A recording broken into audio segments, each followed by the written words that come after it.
But right now, he is working on the legs of Nature Boy Ric Flair. Well, just as Flair worked on his legs in Tokyo. Yes, but this thing here with the legs is true. He's got the legs, but this takes that spine right here below your buttocks and takes that and jars that all the way up to your neckers. This podcast is a member of the Place to Be Nation family. Visit us at placetobenation.com, the only place to be in your pop culture world.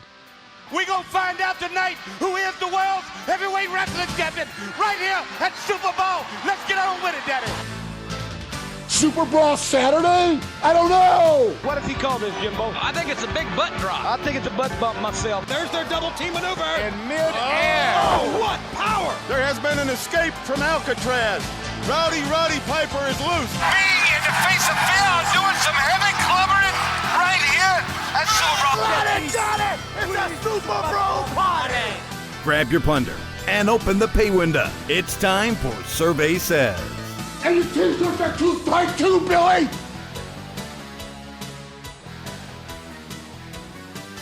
Welcome to a very special edition of Survey Says. Tonight, for our 6th episode, we are going to look back at each and every pay-per-view titled SuperBrawl 1 through Revenge. And due to Tim and I's mutual love of fast food, I have a great location for us, Tim. We are live from the drive-thru of the White Castle of Fear. Very topical selection tonight, and a popular choice, if I do say so myself. So, again, it's always a mystery to me where we might hail from on these here podcasts. So I am most pleased to be here with you tonight from the White Castle drive-thru. It's always a good time here at Survey Says. And we also have a very special guest cramped in the drive-thru lane with us in our car. He's in the back seat. He's been quiet for a little bit, but I'm going to introduce him. He's actually could be in relation to what Eric Bischoff's favorite phrase was, controversy creates cash, because he could be our most controversial guest that we've had yet. He's a longtime friend of Tim and I, going back to the blog of Doom. It is Travis Banks. Welcome to the show. Hey, very happy to be here with you guys. Thanks for having me on. So are you ready to talk SuperBrawl? I'm ready to talk White Castle of Fear and SuperBrawl Revenge, which is not to be confused with WCW NWO Revenge. Or SuperBrawl Saturday, I guess. That as well. Well, before we actually get into our topic for tonight, we have a little bit of business to take care of. Because, Tim, you have kind of started a thing where we have a Fan of the Month club.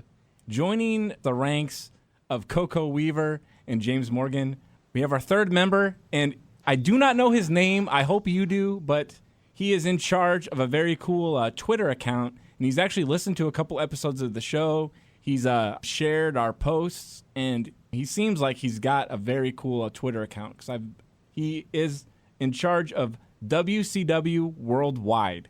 That's right. And you asked if I had a name. I do not have a name beyond the WCW Worldwide Twitter account. So I guess our third official inductee into the WCW Survey Says Fan of the Month Club is a Twitter handle, but that's quite okay. I don't mind stretching the definition and the qualifications for the WCW Survey Says Fan of the Month Club. And I am shamelessly sucking up here because I just kind of casually tagged WCW Worldwide in our last post regarding the wonderful theme music of WCW World Championship Wrestling, our last show. And got a retweet from this fellow, from this guy or gal. I don't know, entirely honest. For a second, because I can actually make myself useful. I actually know the name of the guy behind the WCW Worldwide Twitter. No kidding. He actually lives here in Austin, Texas with myself. His name... He lives with you. Well... Hey, damn it, I was supposed to be your roommate. You're getting that guy instead? That's a shoot, brother. It's the CW whore, the new CW whore. Oh. It's a deep cut. Oh, So, I mean, should we reveal this individual's identity? I mean, is this gonna get heat on us? I mean, I don't want to get dragged on Twitter. That's the last thing I want, because we could. He actually followed me almost about 3 years ago. What happened is I'd gone to a Comic-Con here in town, and I tweeted the WCW Worldwide Twitter a picture of a vendor that was selling a bunch of those old WCW Galoob action figures from the 90s. And he had like 2 or 3 Craig Pittman action figures. And I just, I tweeted him a picture because I'm like, oh, cool, WCW action figures. He'll enjoy this. And then I started to realize, like, why does this guy have 3 Craig Pittman action figures for sale? Who is going to buy 3 Sergeant Craig Pittman action figures? But the WCW Worldwide Twitter followed me back. In addition to the man behind the Twitter, I'm still kind of weary on revealing his name, but yeah, he lives here in Austin. I know he listens to the local morning show, Dudley and Bob with Matt, and I know he's always interacting with those guys on Twitter too. So if you want me to reveal his Twitter information, I can. If not, we'll just keep on moving on. Maybe behind the scenes, we won't reveal that at this point to the listeners, because I feel like WCW Worldwide would like to maintain that anonymity, but I might be interested to know who the real person is behind the account. So, Travis, you're already bringing the work rate. I appreciate that insider knowledge here. But yeah, we're going to go ahead and induct WCW Worldwide into the Survey Says Fan of the Month Club, because they did quite a bit to up our downloads on our last episode, and that was completely unexpected. I just, again, happened to casually tag this individual, this Twitter account, and just promoting our last episode, and got a number of retweets that I really did not expect, which led to kind of an extended dialogue, and certainly they have a great many more followers than I do. Much appreciated, and much respect going out to WCW Worldwide. Check them out on Twitter. Check out the website as well. A lot of great stuff there. Some sort of hidden gems, some things you might have forgotten over the years. Very much in the vein of what we do on this show. Can't say enough good things for, again, WCW Worldwide.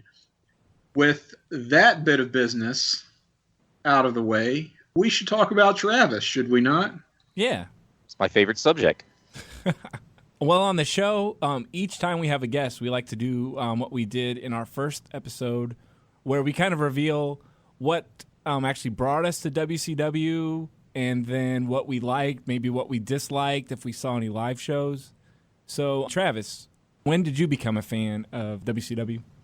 It goes all the way back to the summer of 1998 for me. I was entering the 4th grade, and I don't know if you guys remember going back into elementary school.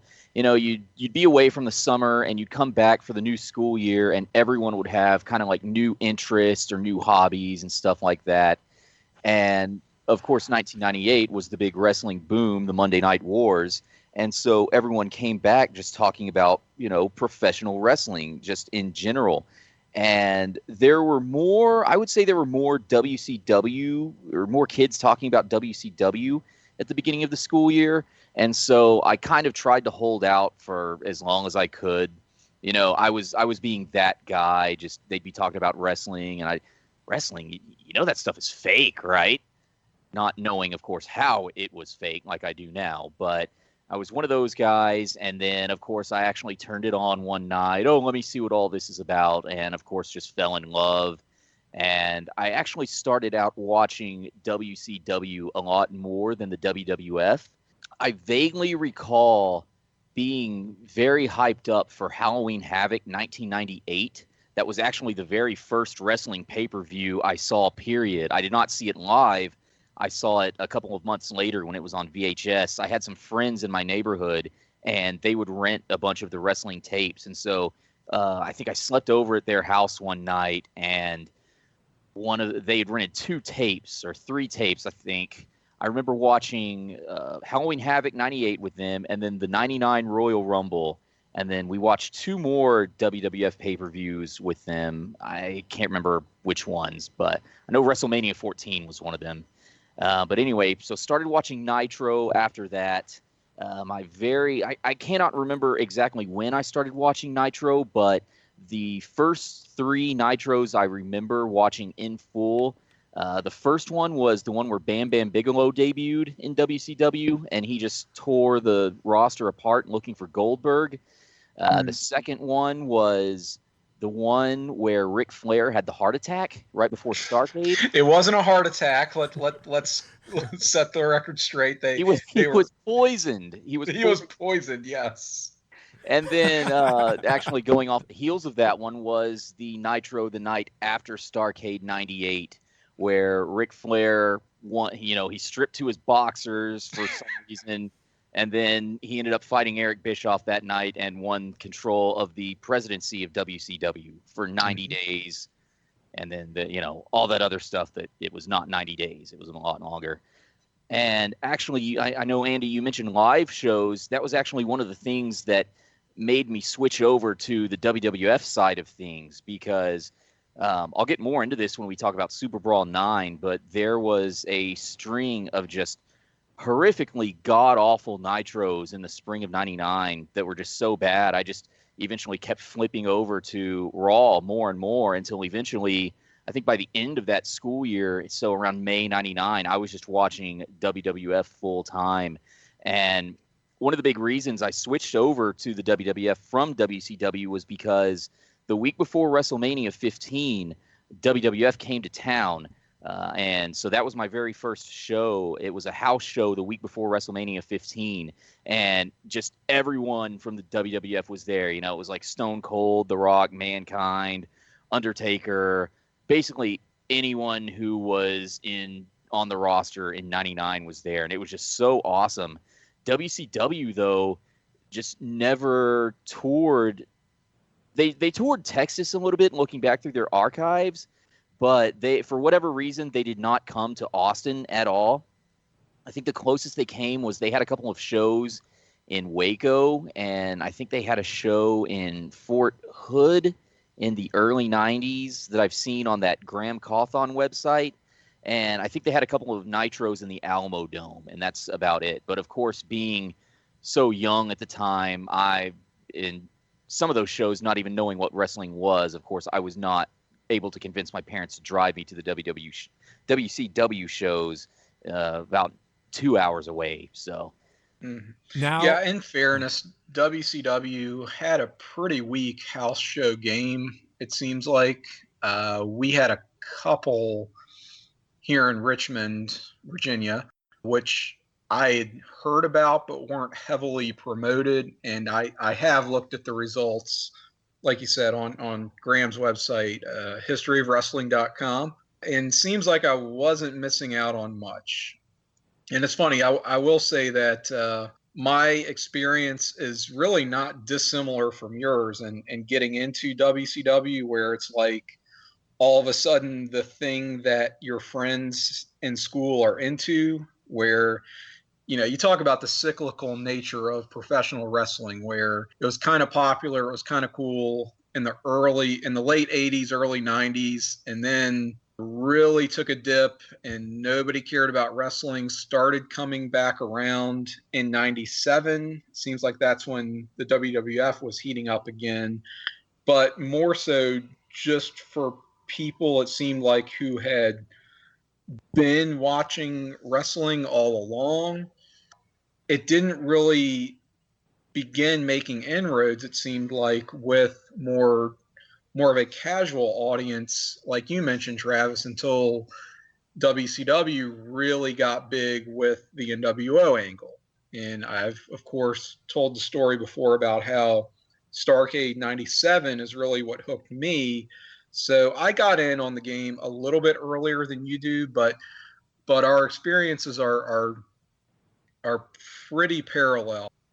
So now, Travis, you had mentioned that your first show was right before WrestleMania 15. But wasn't there one that you did go to with your mom a few years ago? You have a story about that one? Yes, actually, that ties in. So because WCW never toured here, we were just a WWF town, at least in terms of my fandom. I've actually never been able to research if, back in the 80s and the territory days. I know there was Southwest Championship Wrestling down in San Antonio, and then there was also World Class up in Dallas. And I know both held shows in Austin, but I don't know officially what territory Austin officially was. But basically, because WCW, I became such a hardcore fan of wrestling. I was just like, I want to go to, as soon as I got the means and transportation and money to buy tickets to live events, I decided, well, they're pretty fun to go to, even if the overall product is garbage. So I might as well just, go down to San Antonio for a Ring of Honor show, or go see a TNA house show. And that actually brings us to what Andy was discussing. TNA has held 3 house shows here in Austin. They held one in 2008, one in 2011, and one in 2014. And so this one goes back to the house show in 2011, and I'm actually having to pull this up on my old blog because I totally forgot to refresh myself on this story. I can't believe you've forgotten about it. I need all the details because this is such a great story. Anyway, TNA came to town. It was the summer of 2011, late July to be exact. And so for those of you listening who have never had the privilege of going to a TNA show, this was during the Hogan era, so they were doing all the VIP stuff. I think if you bought tickets in the first 5 rows or something like that, you got basically VIP access. So you got to go into the arena like an hour and a half early, and you got to attend an autograph session, and you got to, bid for all these exclusive auction items, and you got to privilege to buy all this special merchandise and other goofy stuff like that. So anyway, what they did is we got to the arena. They let us, all the VIP people, in, and so Don West is just giving us the spiel. Just, here's what we're going to do. Here's what you're going to see tonight. Hey, why don't you buy some merchandise? Blah, blah, blah. So what they did is they had us line up around the guardrail, and all the wrestlers came out of the entrance, and they just basically walked around the guardrail and took pictures with everybody and signed autographs and all of that stuff. And so one of the wrestlers that was doing an autograph signing that night was the Pope, D'Angelo De Niro, I think that was his name. He was Elijah Burke in WWE. And so he was kind of walking around. He was acting really slow, and he came out really late too. Almost toward the end of the autograph session, he was apologizing to everybody, just saying like, "Oh, I'm sorry. I was late because I went to Subway before the show, and my breath smells like onions, and I'm so sorry." And I was actually with my mom at this show. I had an extra ticket. No one wanted to take me up on it, so my mom ended up going with me. So he sees my mom. I'm sorry. I hate to interrupt you, but I would be remiss in not pointing out that I love how you couldn't even give away a ticket to this TNA house show for free.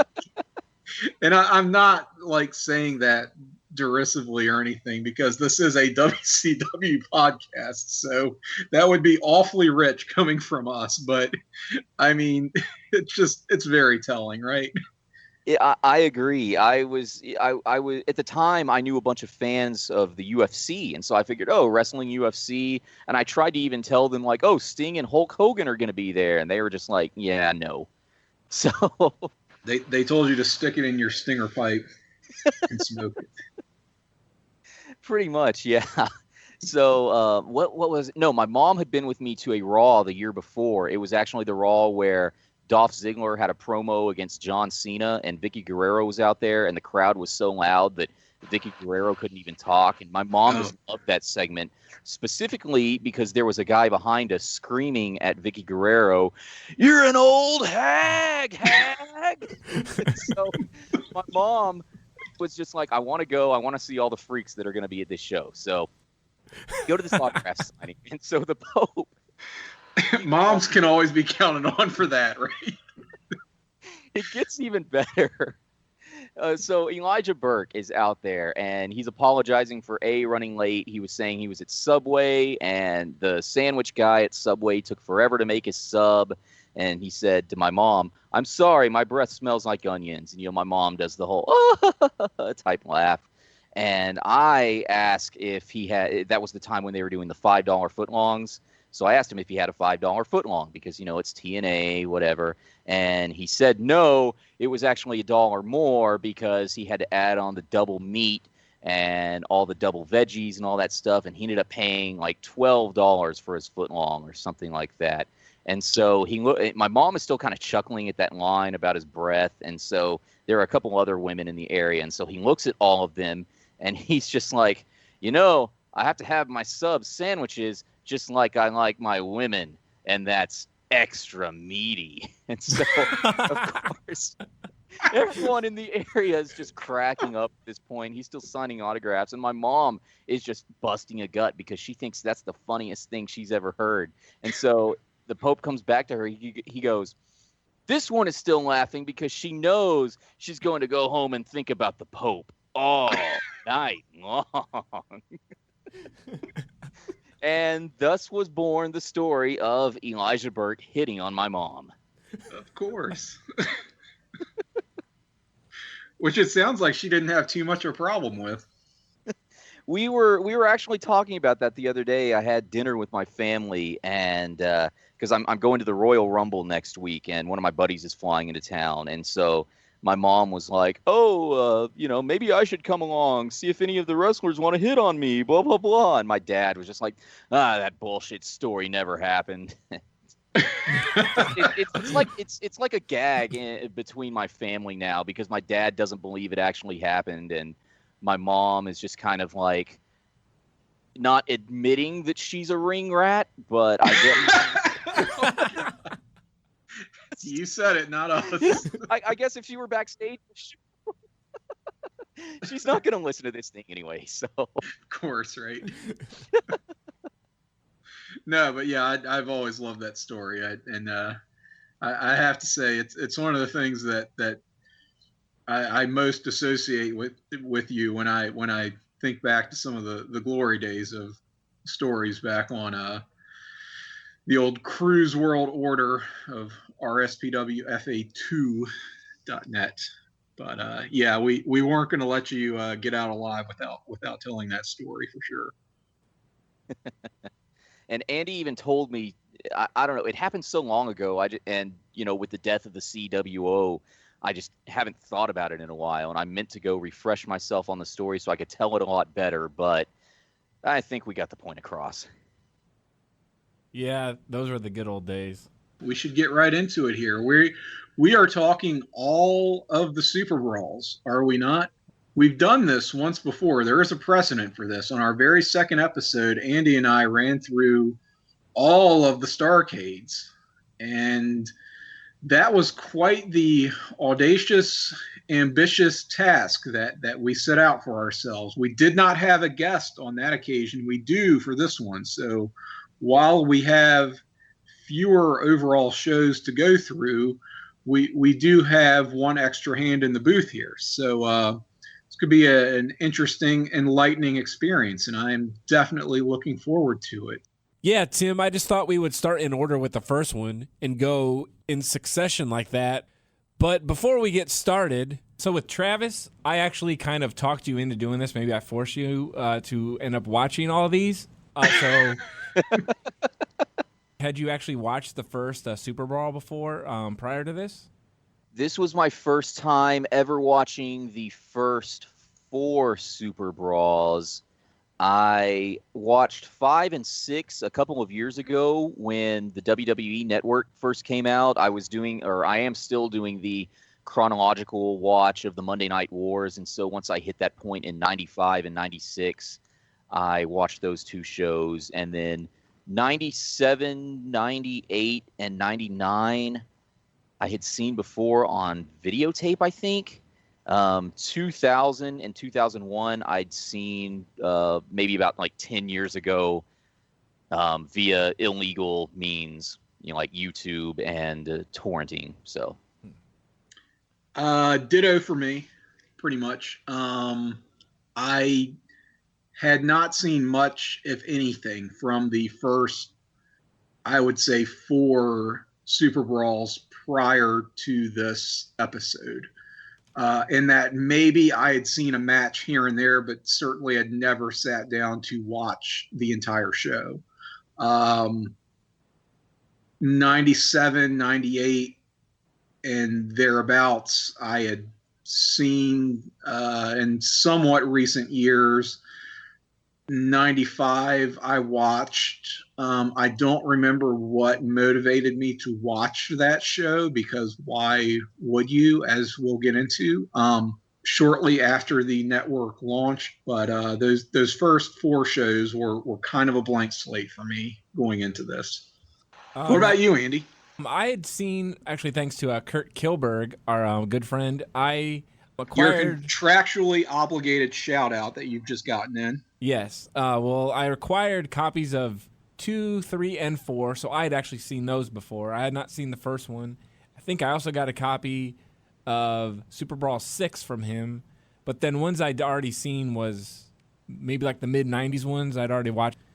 But yeah, so I had seen like a bulk of them before we actually sat down and like started watching these on the network. All right, SuperBrawl 1 took place actually on May 19th, 1991, Bayfront Arena in St. Petersburg. This was a May pay-per-view, which is not the normal time frame that we think of with WCW Super Brawl. It would more traditionally become a February pay-per-view. I did not realize this coming into the show. I always thought that Super Brawl was just kind of a play on Super Bowl, especially with the timing of the event and the, Roman numerals that they used. But this took place in May, and it's kind of funny how they seemed like they jumped through some hoops to try to justify why they were having a May pay-per-view. That would become just more of an arbitrary thing over the years, where it's just we have a pay-per-view every single month. But of course, back in the early 90s, this going back to 1991, pay-per-views were kind of few and far between. So they sort of built on the controversy, right, surrounding the finish of the flared Fujinami match from the WCW NJPW Tokyo Dome show, where that had a somewhat controversial finish. So they have to settle the matter now, determine who is the rightful title holder here, hence this pay-per-view, is what I took away from this. I don't know, Travis, what do you think? What did you take away from this first show? I would say it's notable mainly for all horrible reasons. It was not a good show at all. It wasn't. I mean, it was a bad show. Don't get me wrong, but it was one of those shows that, I mean, it's 1991 WCW. You know it's going to be bad. It knows it's going to be bad. It's one of those that you watch and you're not disgusted with yourself after you watch it. You're getting laughs along the ride. You're just like, I didn't waste 3 hours watching this show, because at least there was some sort of entertainment. That's the way I felt, because you guys have said it's kind of a bad show, but I actually liked it a lot more than I thought I would, even more than how, like, I think Starrcade 90 we kind of said was like a jokey, like, hilariously bad show. Yes, this one, that is not a real wrestling show by any means whatsoever. This one kind of felt like that, but it still had like the actual wrestling on it, so it kind of was like a good mix. It was like, it was funny, but it had action, and so I enjoyed it. I felt the same way. It was bad, but in a very entertaining sort of way. I mean, you've got stuff like your opener on this show is the Freebirds, the Michael Hayes, Jimmy Garvin version of the Freebirds versus the Young Pistols, who are the repackaged Southern Boys, right? And Brad Armstrong interferes twice in this match on behalf of both teams. So first, he runs in as Brad Armstrong to help the Young Pistols, and because that's Tracy Smothers and his brother.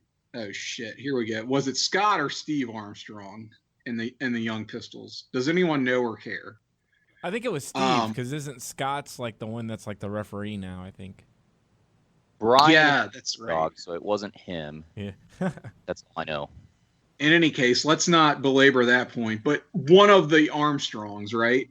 Either Scott or Steve. So Brad runs in to help them, and then later in the match, we get the debut of Fantasia, the masked Fantasia, who would later become Bad Street,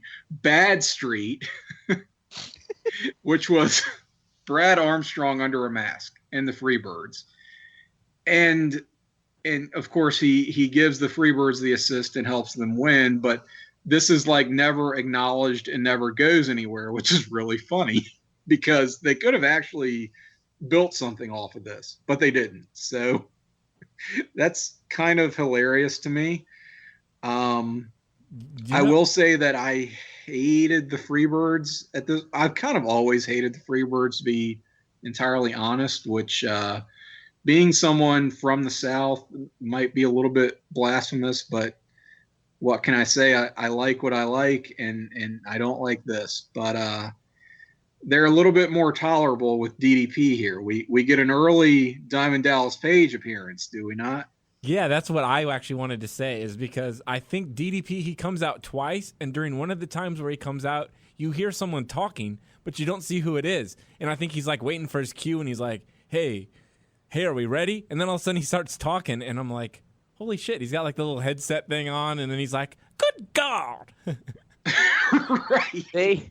They actually, there's actually a reason for that. I've been reading some of the old issues of the Wrestling Observer newsletter as I've watched these shows, and the main guy who directed all of the WCW shows, Craig Leathers, he was actually not at this Super Brawl. I think his wife was giving birth, so it was just basically the backup crew producing the show, and as a result, all the timing miscues were off. Oh man. Oh, wow. Yeah, that's funny. I kind of wondered if that was deliberate or if that was just a little flourish to DDP's early character in WCW, because the thing that stands out is that he was a surprisingly good talker back then and character. Later in the show, he brings out Scott Hall debuting as the Diamond Stud,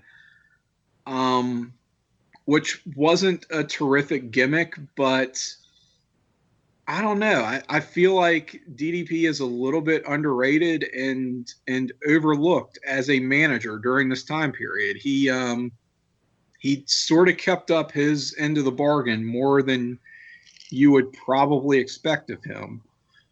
There's also, speaking of debuts, an extremely notable first appearance from one Kevin Nash. What did we have going on here with Kevin Nash at the first Super Brawl? Well, I had never known what show this came from, but like years ago, everybody has heard of like Wrestle Crap. And so I knew about Oz from that, but I never knew like what show it was on or when it actually occurred. And so I saw on Wikipedia, I saw it had Oz, and I was like, "Oh my God, this is the Oz appearance where he comes out." And yeah, it's like they do this really wild, weird thing where they have like the Wizard of Oz characters. Can I just say real quick that I was laughing so hard at that part because the set for this show was that weird crooked WCW logo that they had for like every single show. And so they, at some point, they put a painting of the castle of the Wizard of Oz in front of the set. And that's where all the Wizard of Oz characters are walking up. but it's just such a crappy painting. Like, it looks like something you'd see in a middle school play. Right. Yeah. The production quality and the just the set design here leaves a lot to be desired. I mean, they put, I don't want to say a lot of effort into this, but certainly it consumed a lot of focus on the show. You've got, I guess it's Kevin Sullivan, right? Who is shilling this new character Oz. He's just screeching over and over, "Welcome to Oz, welcome to Oz, welcome to Oz." and he's carrying a monkey. Yes. Which I actually read a story not too long ago. I don't know how true this is. I haven't seen anything about it in the Observer, but apparently the monkey was like just running all over Sullivan, like attached itself to his leg or something. So Sullivan at one point gets in the ring. He shakes his leg to try to get the monkey off, and just in a freak accident, like breaks the monkey's neck or something. The monkey. So that's it, huh? Again, I don't know how true that story is, but it's just something that got him laugh because I read it in such proximity to watching this show. It's like the live cobra biting Randy Savage that died later, according to legend. So messed up. But yeah, it's a live monkey on a leash, and to be fair, it was jumping all over the place, and it was like, I mean, this seems very ill thought out, to say the least here.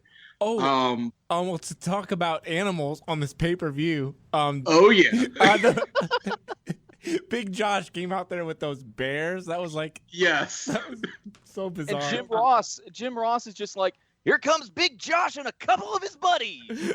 Well, he also says, Big Josh and his dancing bears, and he says something that I wasn't quite sure how to take. He goes, and Gary Michael Capetta is out here to announce the proceedings here. He likes bears, does he not, Dust? And I'm like, Jim Ross kind of does this thing where he'll make these like double entendres, but I don't know how woke to like gay subculture fetish lifestyles Jim Ross would have been in 1991, but it is fairly in line with the types of things he would say in the late 90s, such as, "Here's Patterson jerking so-and-so off the top rope," with this whole, and I have no idea what Gary Michael Capetta's personal life is like, but he certainly suggests somewhat strongly here that Gary Michael Capetta has some kind of preference for bears. And this is just the point in the show where it like slips into a complete fever dream acid trip for me, because Big Josh comes out with his, again, we have live animals, bears, actual bears, like collared, muzzled, on a leash, walking out on their hind legs, and it sort of slides into that uncanny valley where for a second I was like questioning, okay, are these really bears? Because this looks so creepy, and I need a little bit of convincing before I will buy into the fact that these are actual bears that they have in this arena that he's walking out with. And sure enough, they are. But it was just very unnerving. I don't know if you guys had that same experience, but seeing these bears walk out on their hind legs was just sort of messing with my mind. And then that goes into Paulie Dangerously's interview with Stan Hansen, where he's chewing the tobacco, and that's really like stomach churning in a bad way, right on into the Oz debut. And I'm just like, what is going on with this show, and why am I like feeling I don't know, a little bit triggered right now. This is messed up. Well, to go back to Oz, I really want to talk about this because yeah, even though it was like a really poor conceived character, and then like how you said, it's just a really bad painting and everything, the actual match itself, that might be my favorite squash match I have ever seen, because Kevin Nash, he just picks the guy up and like flings him around, and then that's all it is. It's kind of like when Brock Lesnar showed up in 2002, and he just, I think, flung around Spike Dudley. It was kind of the same thing. I was like, holy shit, this is awesome. Yeah, that guy was Tim Parker, evidently, the jobber here. And I did wonder if he was one of the munchkins from Oz, just based on his stature in this match. Because, he gets absolutely annihilated by Kevin Nash / Oz, who picks him up into like a helicopter spin and then drops him into sort of a power bomb. But I guess it gets him over in the way that they intended. I should probably mention that, as legend holds, the green fog that sort of permeated the arena as Oz came out and made his grand debut was supposedly sulfur based, which meant that this entire arena would have smelled like farts for like probably the rest of the show after this. And I mean, the crowd is audibly shitting on this whole thing as it's happening, because what do? You've got these glorified extras standing in for Dorothy, Tin Man, the Scarecrow, and the Cowardly Lion, because I gather Turner Network television stations have now acquired the rights to the Wizard of Oz, and they're going for some kind of corporate synergy thing here. And it's just like, this just screams bad idea. Like, why would you invest so much money into this? Why would you think this is going to draw? It's just like no one really sat down to think this thing through. They just threw money at it and said, yeah, it'll be really spectacular, and people will be talking about it, and we'll just do this whole big production number. But it's like, where do you go from here? You can't, I mean, how do you build off of this? You're not going to do this giant entrance for every single Oz appearance that is going to take place after this. So what's the point? What's the end game? It's just, it's one of those OMG moments, right, for WCW that we hear about so much, but all in good fun, I suppose. So Travis, is there anything else that you thought was either a high or a low from the pay-per-view? I was actually going to mention earlier that was not the only debut, but before I get into that, I wanted to touch on another Jim Ross, where during the debut of the Diamond Stud, at the very end of that segment, Ross is just kind of like, well, that was quite a debut. All right, let's go back to Gary Michael Capetta. And just he just sounded so unenthusiastic about the Diamond Stud, and I got a laugh out of that. But the other debut that I wanted to bring up was that of Mark Marrow as Johnny B. Bad. And this was, I don't know how it kind of ties back into Jim Ross's quip about Gary Michael Capetta and the Bears, but Johnny B. Bad here is, he hits every stereotypical homosexual thing. And, he's walking out there, he's got pink tights, he's got the limp wrist. I noted on my notes that he's got so much makeup on his face that his face is a different color than the rest of his body. Mm-hmm. And he's very made up, which is something that if you're used to seeing Mark Marrow, when he comes out doing this riff on Little Richard, ostensibly, which I don't know, I guess they if that's what they're going for, then congratulations, you pulled it off. But why would you do that? I mean, there's a lot of things going on here. Not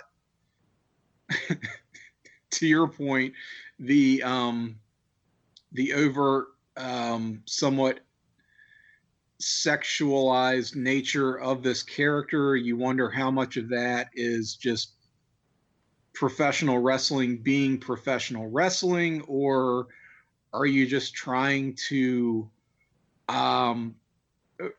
really commit to the gimmick of this is Little Richard, and well, he was somewhat of a flamboyant performer, and maybe a little bit sexually ambiguous. Sure, no problem, cool. But Little Richard is also a black man, and Mark Marrow is not. And we would see this kind of like race bending stuff in WCW, not just with the Johnny B. Bad character, but with PN News as well, who would be described probably in 2017 terms as problematic, to say the least. I think as a character, Johnny B. Bad, looking back again through this 20-year plus wins just about here, is not as bad as something like Gold Dust later on, which is sort of my measuring stick for how offensive is a ostensibly gay character in professional wrestling, at least at first. Talking about the early Gold Dust work, but at the same time, it's just a very gay baiting type of gimmick where he's supposed to get heat, and you're not really. And this is his debut, so it's like, is he a heel or a face? And this is coming at a time when they're debuting a lot of new characters and just experimenting with, I guess, their formula, because WCW/NWA was not known for this kind of thing, traditionally speaking. But it's sort of like, what do you make of this, and where do you go from here? Can't say personally I'm that offended by it, but it is sort of like, you're not doing the most cutting edge, nuanced thing here. So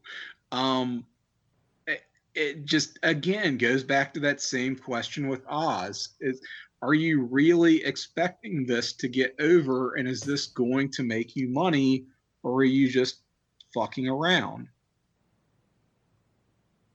Well, I think the Johnny B. Bad character worked out later. They kind of tweaked it over the next year or so. And in 93, he was kind of the way he would be for, 93, 94, 95, into 96 before he became the Wild Man. Right, sure. And it should be said that, oh boy, early Mark Marrow, I mean, he was incredibly green as of his debut here in 1991. I mean, he didn't have a lot of experience in wrestling, and I don't know exactly how he got hired by WCW to compete on a national stage, but he is ungodly awful at this point. I mean, his matches are pretty unwatchable. He does like a diving sunset flip off the top rope where he almost kills himself every single time he does it, it seems like to me. He would not become what I would think of as even a decent, competent wrestler until about 1994. So, it's going to be a while, and we're going to suffer through a lot of Johnny B. Bad matches, to say nothing of the character, for a few years here before Mark Mero is really deserving of the respect, such as it is, that he will amass later on. Well, anyone else have any thoughts on this first show, or should we move on to the second one? I guess we should say something about the Sting and Luger versus Steiner's tag team title match, which gets a lot of love in online circles. I'll just say I thought the match was pretty enjoyable, but seems overrated, at least today. It must have been outstanding in terms of, 1991 North American work rate, such as it is. It didn't really live up to the hype for me. I don't know what your individual experiences were with that one. Travis? I mean, it was the best part of the show by far. And yeah, it was a good match. I don't know if I would go the full 4.5 stars that most people go, maybe like 3 3/4 stars, maybe 4 stars, something like that. Yeah, I mean, we don't really do star ratings on this show, but it's one of those things where, I don't know, I feel like if I had to do star ratings, I'm always a little bit lower than the consensus, it seems like, on what are regarded as the really good, like, all-time classic matches, and I'm maybe a little bit higher on things that internet IWC pundits have maybe discarded. So yeah, I'm sort of there with you on that. The main event is of course Flair versus Fujinami for, I guess, the undisputed world championship, essentially. So what happened was at,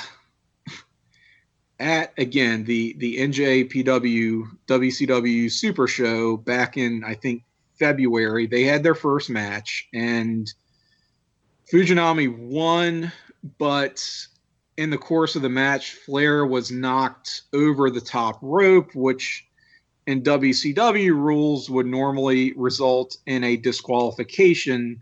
Therefore, Flair was still recognized as the WCW World Heavyweight Champion, even though Fujinami got the pin and I guess won the NWA Championship, even though both titles were just represented by the one belt, which Flair held on to. So this was kind of a way of WCW's saving face and provided a justification for Flair coming out with the title, which would have been just the WCW World Heavyweight Championship, even though there had never really been any distinction between the WCW and the NWA championships prior to this. And this here is going to unite both titles, right? I don't know, Andy, I described it to you as sort of the most boring good match I've ever seen, where it's perfectly fine, usual stuff you want to see from a Flair main event, but it's awfully heatless and kind of just blah. Or I'd go with my old word, meh.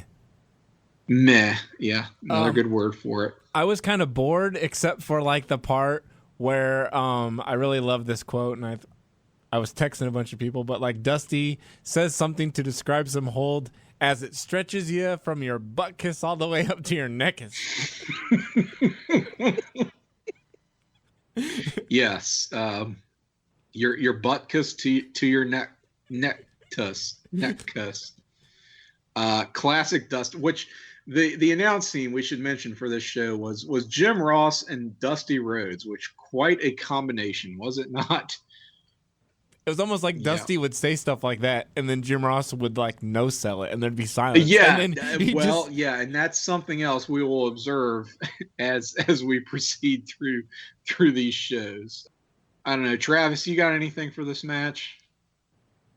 I really can't add anything to what you guys said. I mean, my problem with a lot of these Japanese guys that WCW would bring in, especially later on in the 90s, is that they just kind of throw these guys out there. I mean, you've got there was a Nitro I watched a couple of months ago where Masahiro Chono and the Great Muta wrestle each other, but they're just in a random undercard match on Nitro, and Tony Schiavone's just kind of explaining it well, they're, big superstars in Japan, and WCW really gave you no reason to care about these guys.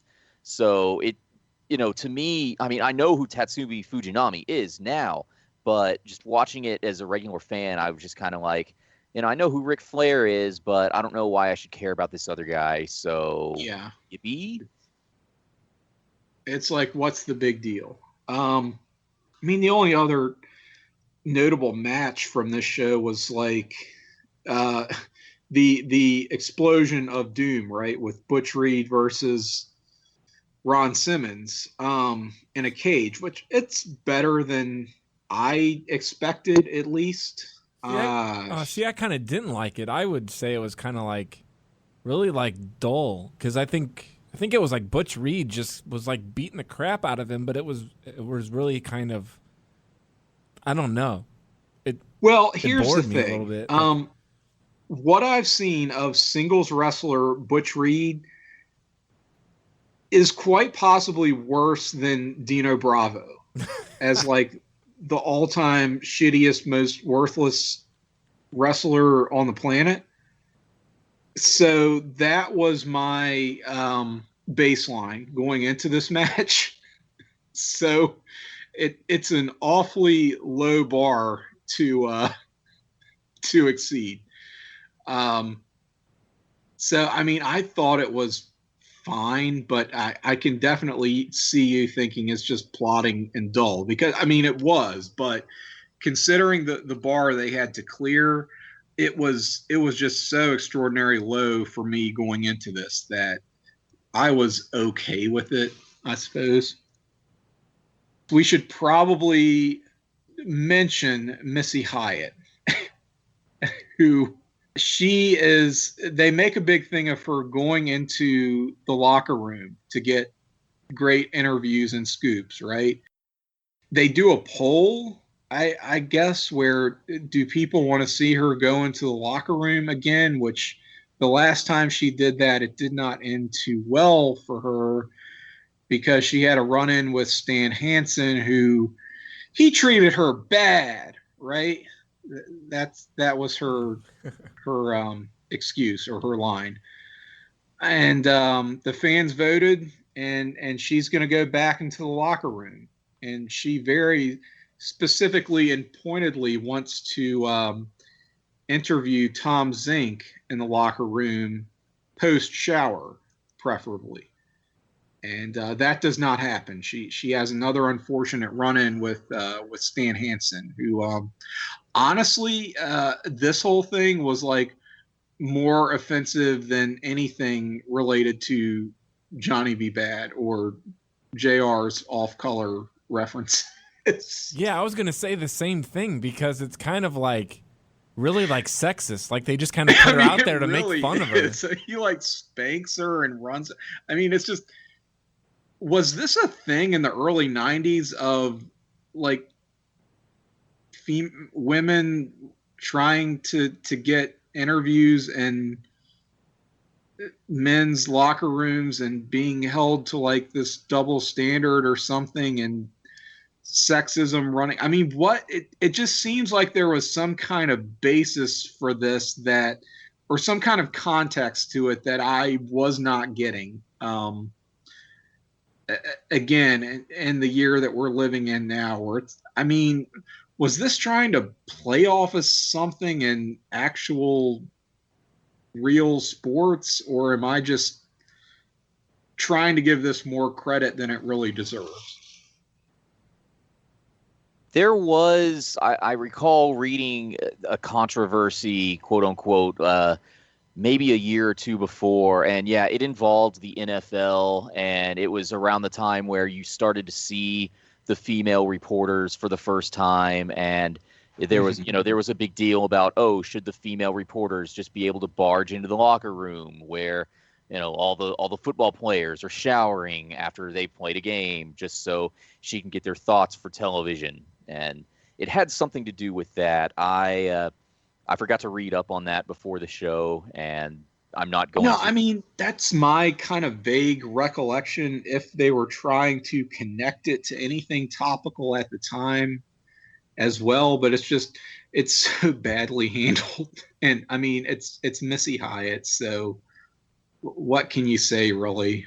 But I don't know. That's just something I thought was worth pointing out, because again, she will be a presence on a few of these shows as we continue. So does that about wrap up the first Super Brawl? I mean, maybe more airtime than it perhaps deserves, but again, it's the inaugural edition, right? So we have to give it some recognition and some love. So Travis, Super Brawl II. Now, is there anything that really stood out to you from this card? This was actually a really, really fun show to watch. There wasn't anything like truly bad. I guess the most famous match from this show would be the opener, which was Brian Pillman defeating Jushin Thunder Liger for the WCW light heavyweight title.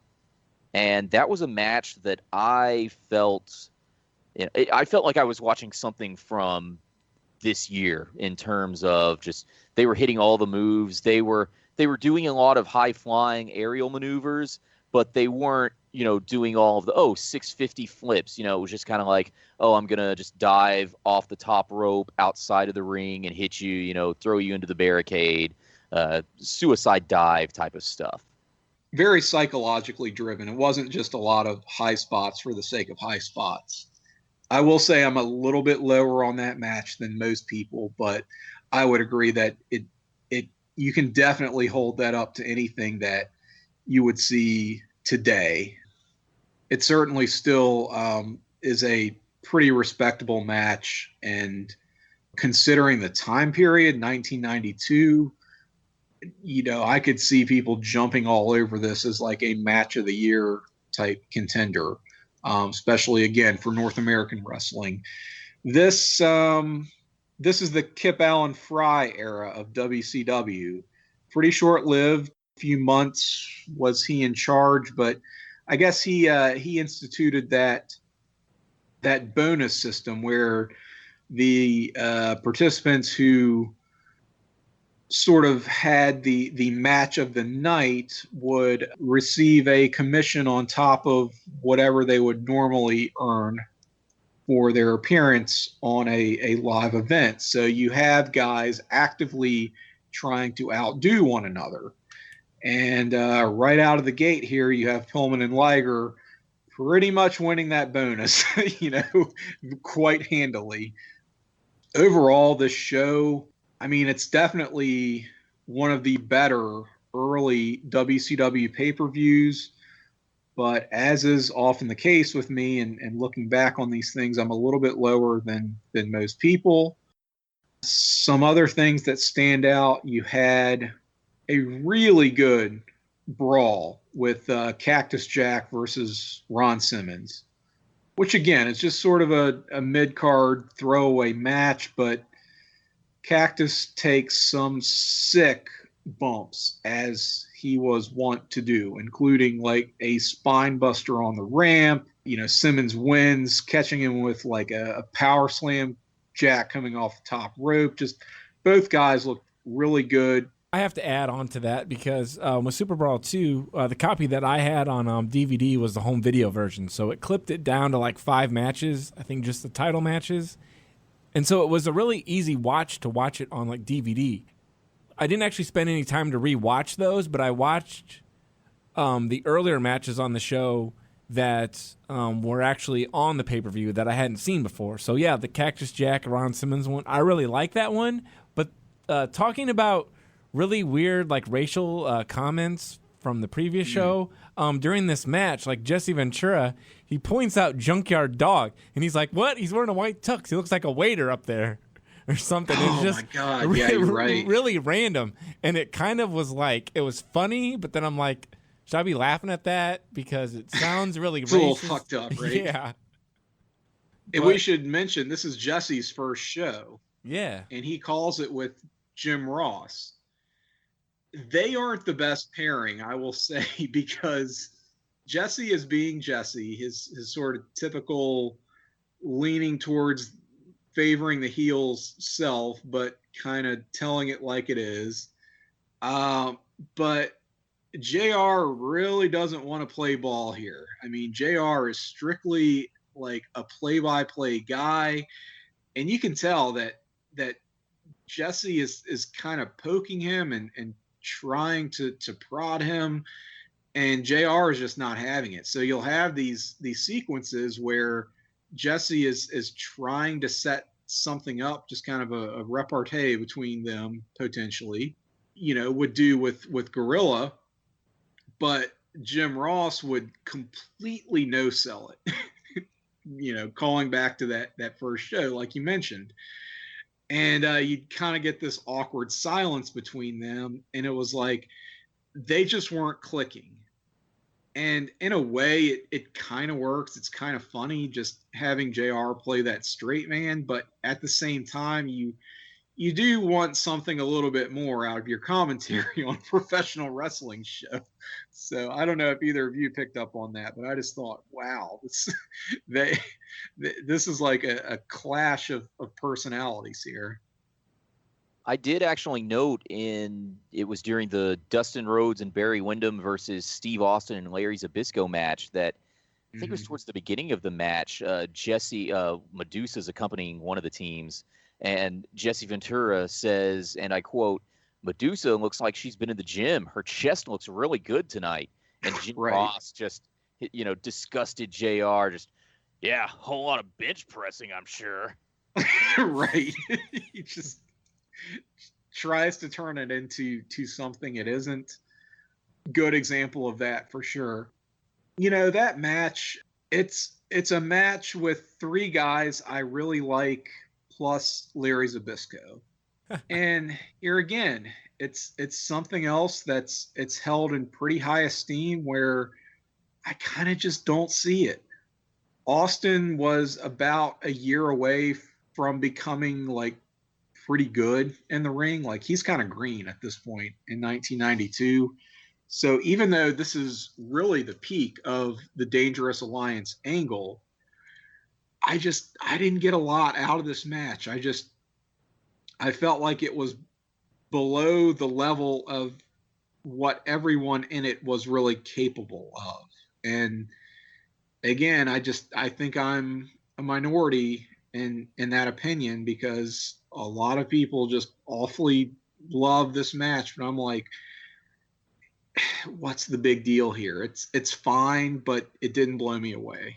Maybe I'm just am I missing something? Maybe I'm just a big mark for Barry Windham and Dustin Rhodes as a tag team, because I've talked about that before on other shows, I think. Well, and that's the thing. Like, I really do like Dustin and Windham as a tag team. I really like Austin, of course. So even discounting Austin, who wasn't quite there yet as a performer, and just discounting Larry Zbyszko, who I don't particularly care for, I am a mark for Windham and Dustin, but I don't know. I wanted to like this more than I did. And, it was perfectly decent. And then it just has this sort of abrupt finish. And I'm like, oh, that's it? Like, Windham or Dustin, I can't even remember who it was. It's like a clothesline off the top rope on somebody, and that's it. I'm like, But again, you got to put yourself in that mindset of it's 1992. This is kind of how a lot of finishes were. You aren't going to see the spectacular, false finishes on both sides type of deal, and it's got to end in a finisher sort of thing, because that really wasn't the mentality back then. Kind of similar story with the Steiners versus Anderson and Eaton. Again, we've got the Dangerous Alliance here. but a sort of disjointed match with a disappointing fuck finish, kind of a dusty finish, where they reverse the decision after you think the Steiners have gone over. Not really a typical Steiners match for this time period. Did you guys take anything else away from that match? I felt the same way about this tag match that you felt about the Rhodes and Wyndham tag match, actually. It was a really fast-paced match. There was a lot of energy, particularly from the Steiner brothers. But, for me, Bobby Eaton is one of those guys where by the time I started watching wrestling, I think he was completely done as a performer. And I've just never had that same enchantment with him that a lot of other older wrestling fans do. And so, again, it was just a good match, but you mentioned it was a crappy finish. And those bad finishes will, it could be a 5-star match, but if the finish is awful, I'll hate it.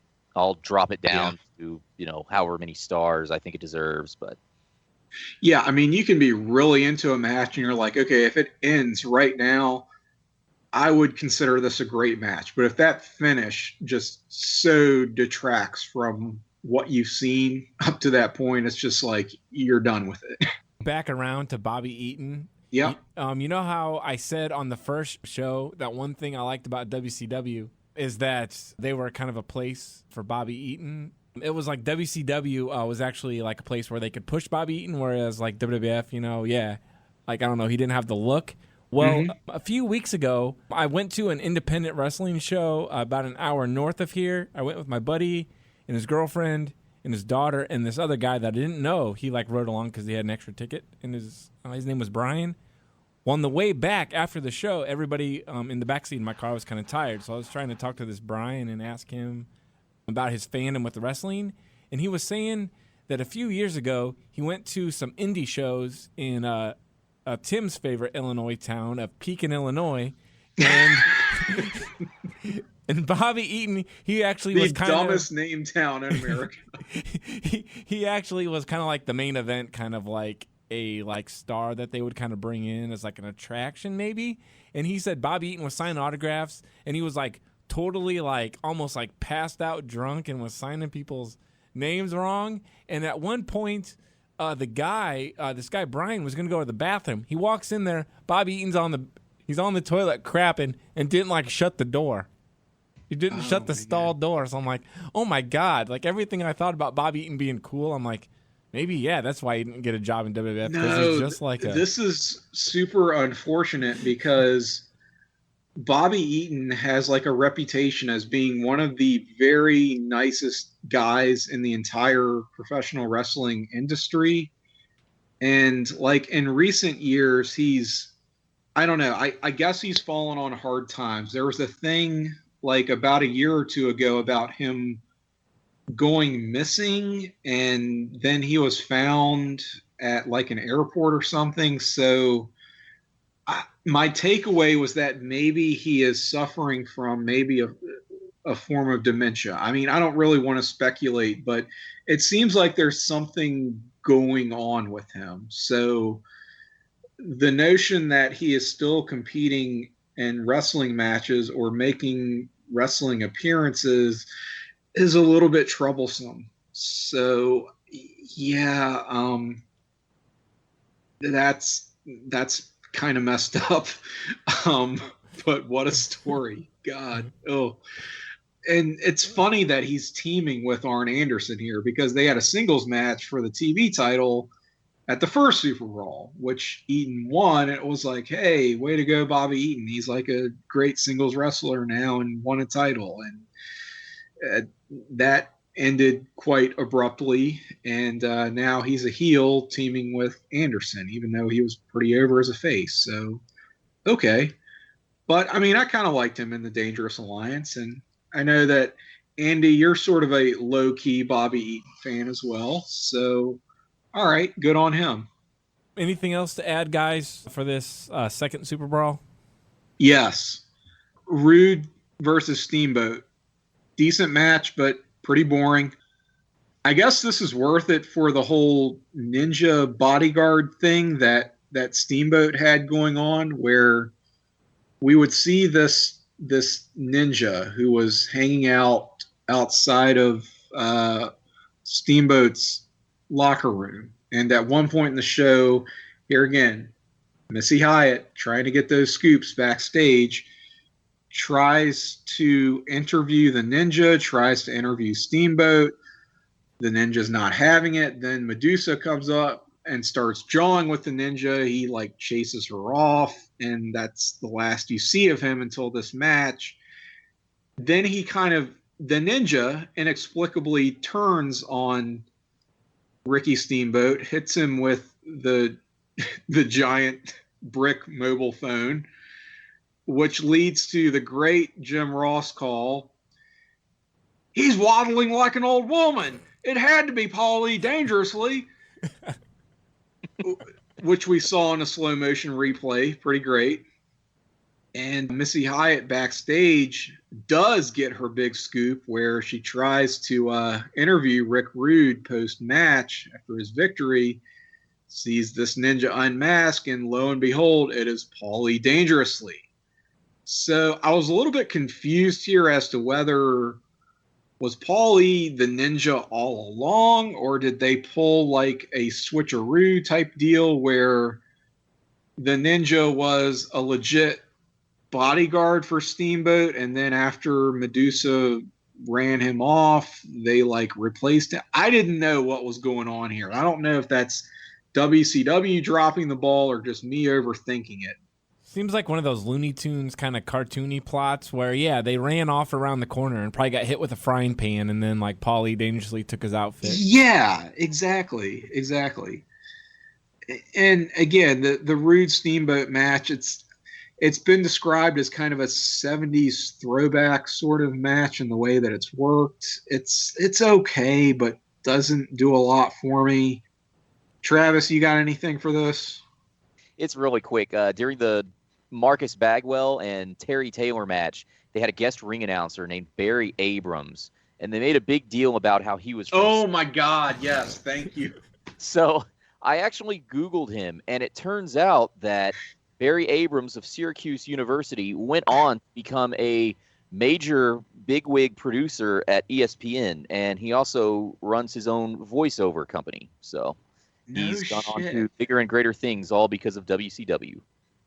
Thank you for that, because, wow, yeah, I guess he won some contest where he's going to be the special guest ring announcer, and they show him in the ring with like a tuxedo jacket on, which, okay, fair enough. But then they do a wide shot, and you see he's got like just boxing shorts on. It's just not a good look, dude.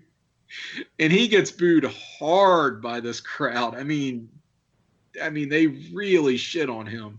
Did he show up dressed like that, or did they do this as a joke? It was really bizarre. I mean, truly, just what are you doing? Like, why would you expose yourselves and expose this poor person in that way? So yes, thank you for pointing that out. And wow, I'm fascinated by the later career of young Barry Abrams. Good on him.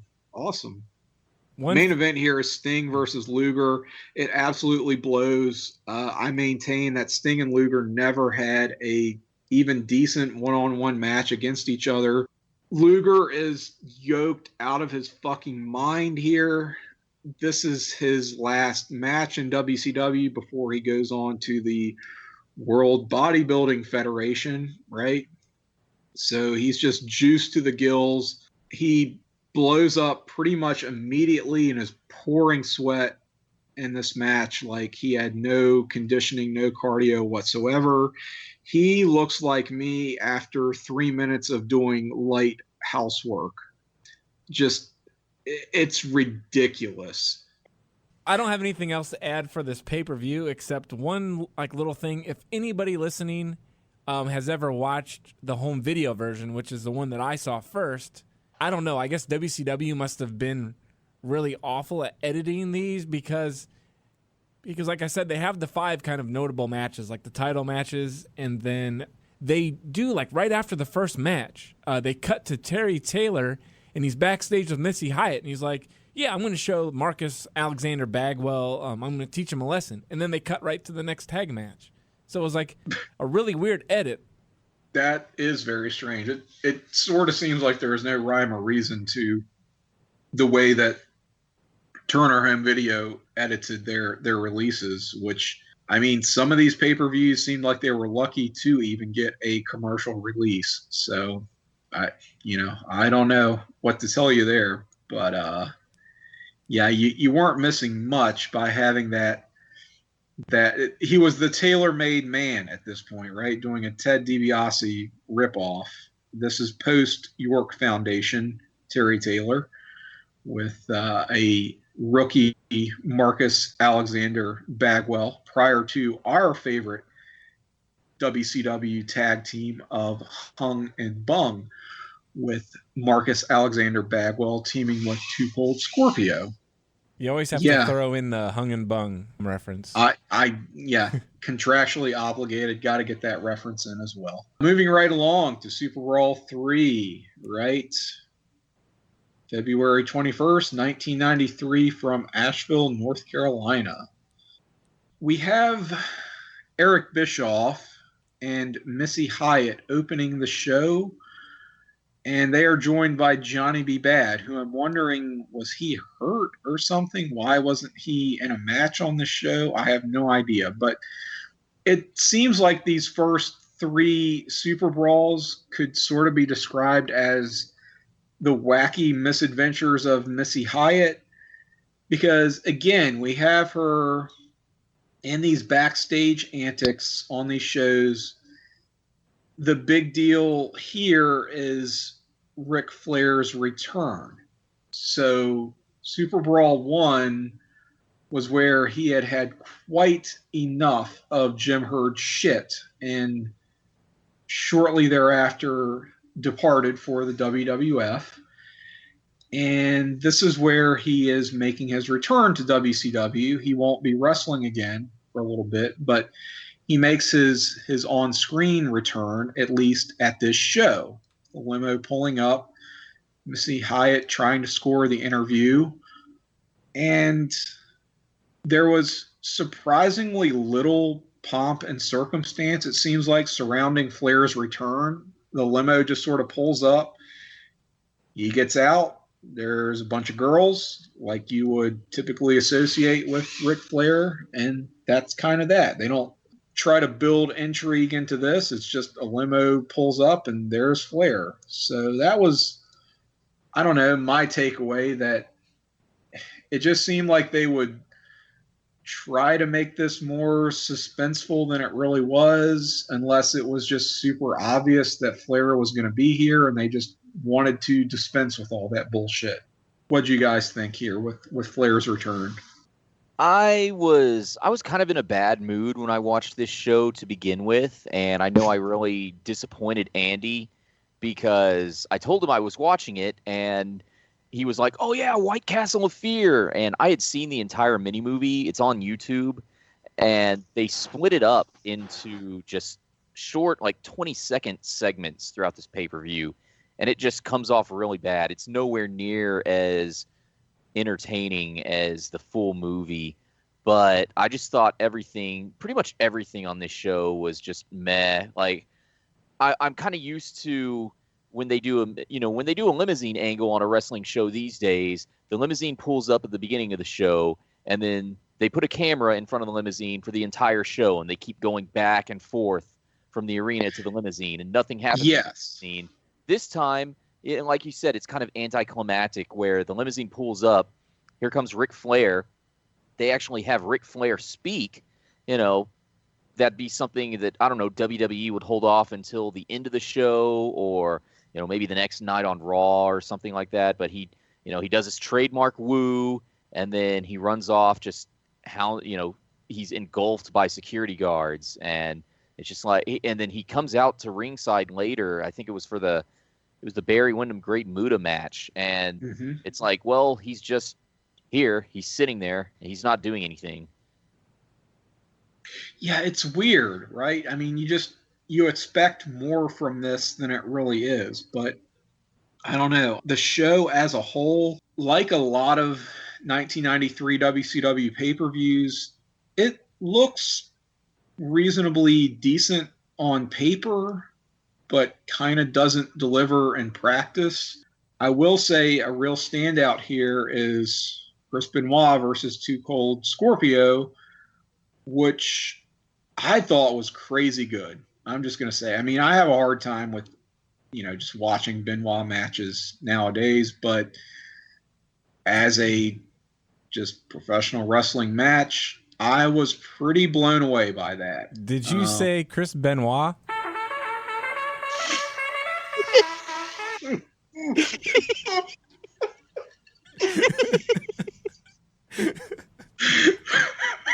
I actually noted that they because I watched this show shortly after I listened to that podcast, and they played that theme for Benoit, but they did it without the bugle. So I noted in my notes that Chris Benoit did not have the Benoit bugle.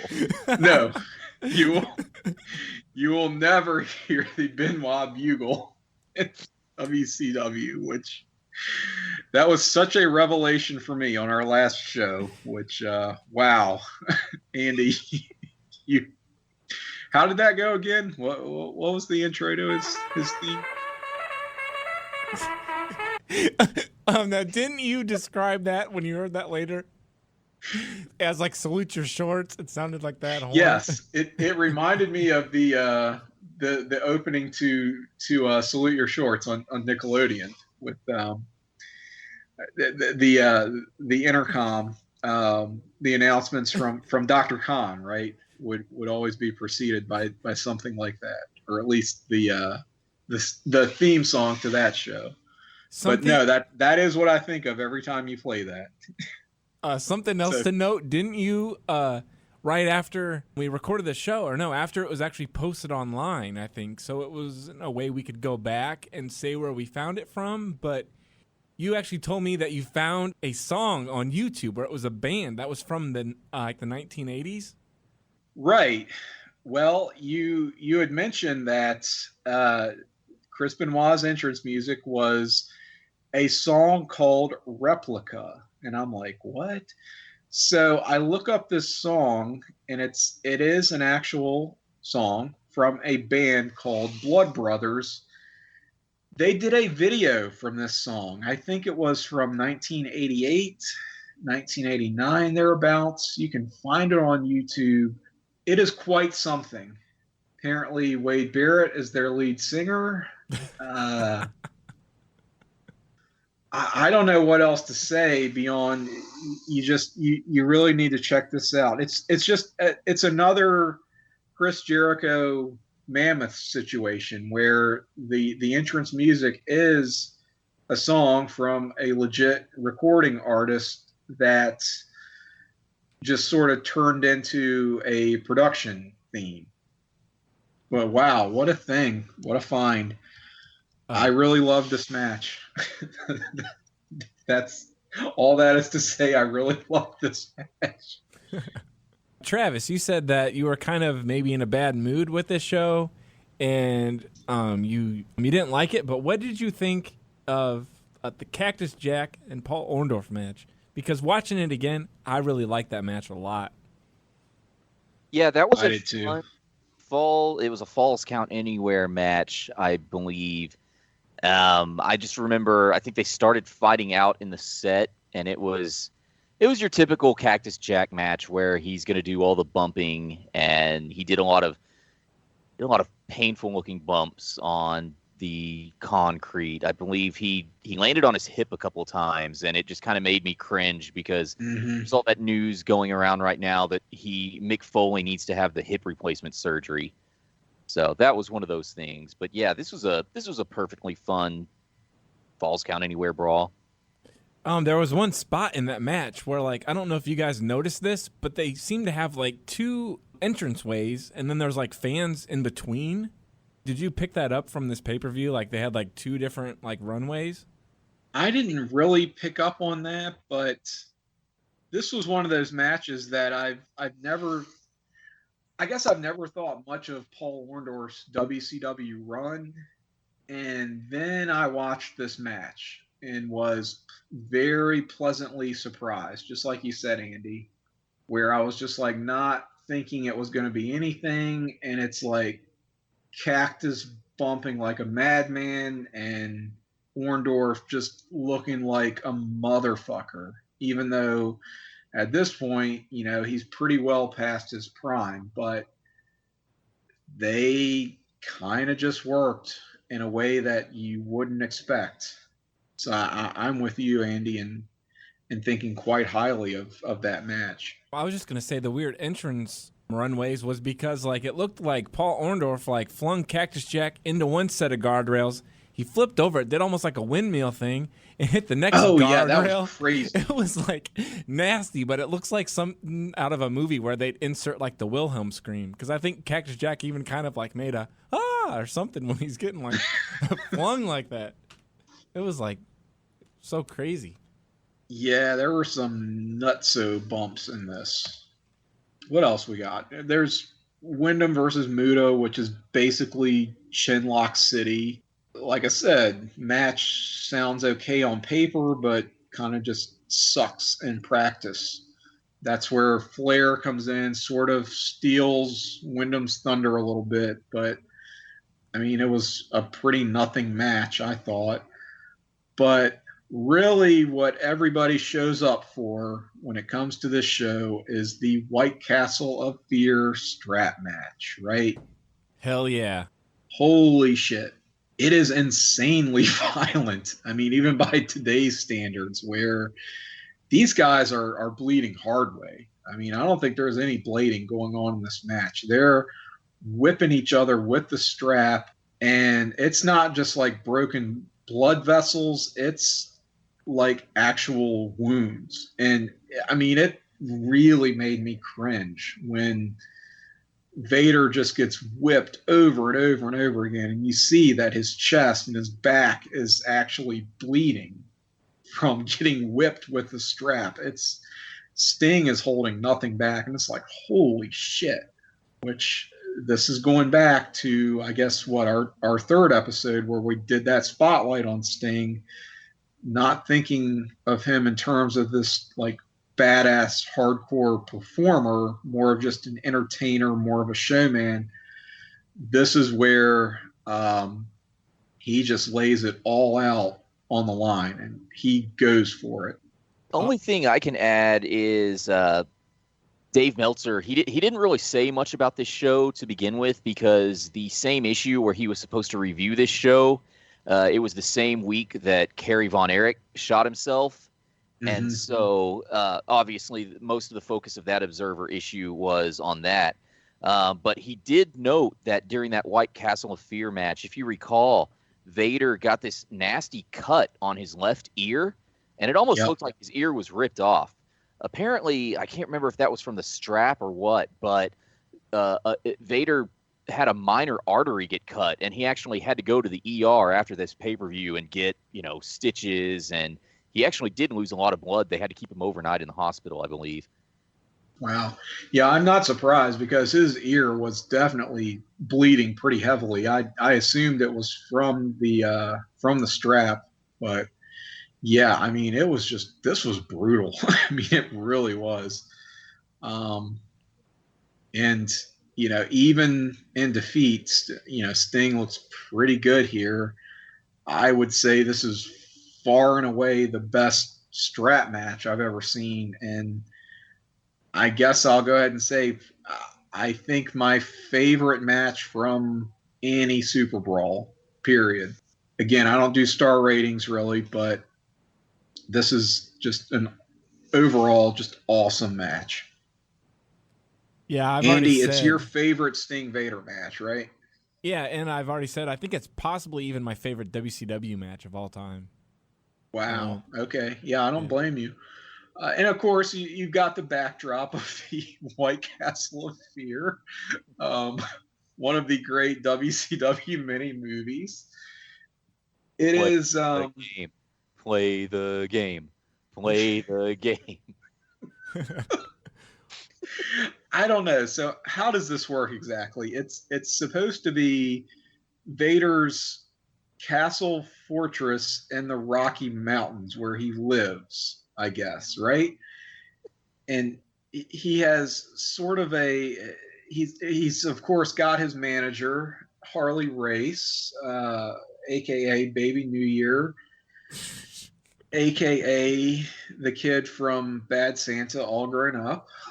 And he sort of got this harem of women, by which I mean 2 or 3 women who appear in the mini movie.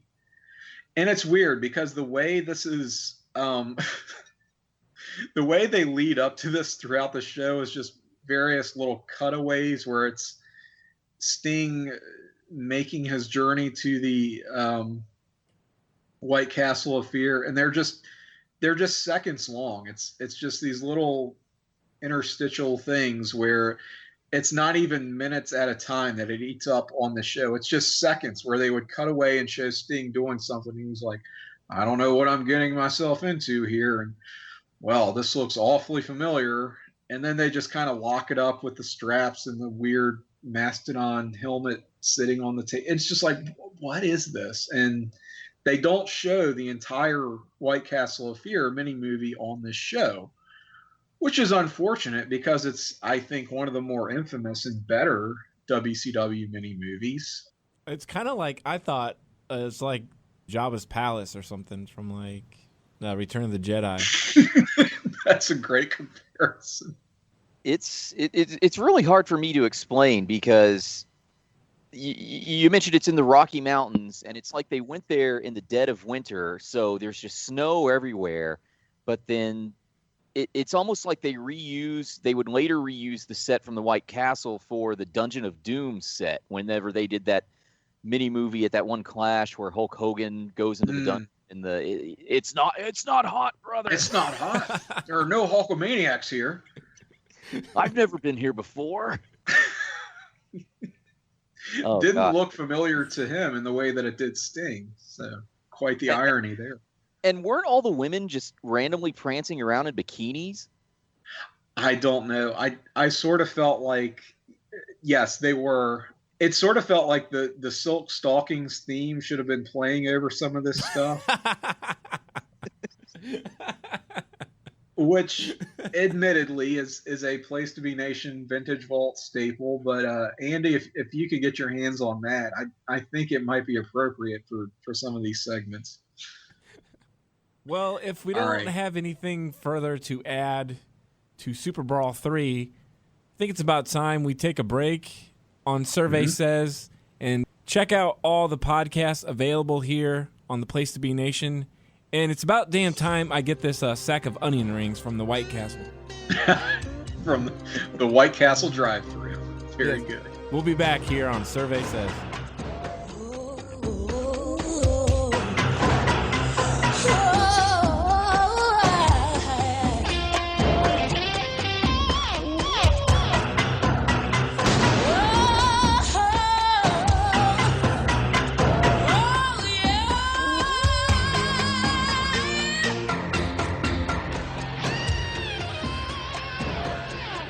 Promotional consideration paid for by the following. Voice of Ring of Honor's Kevin Kelly here. I just want to make sure you're all subscribed to all of our great feeds here at Place to Be Nation. Now, it's really easy to do. Just head to iTunes or your preferred podcatcher app today and search for and subscribe to the Place to Be Nation Wrestling feed, Place to Be Nation Pop feed, Pro Wrestling Only feed, and, of course, the Kevin Kelly Show feed, which includes the full archives of my podcast. Subscribe, listen, and then rate us and leave feedback today. And of course, as always, enjoy all the great action of Ring of Honor Wrestling and everything presented to you on PlaceToBeNation.com.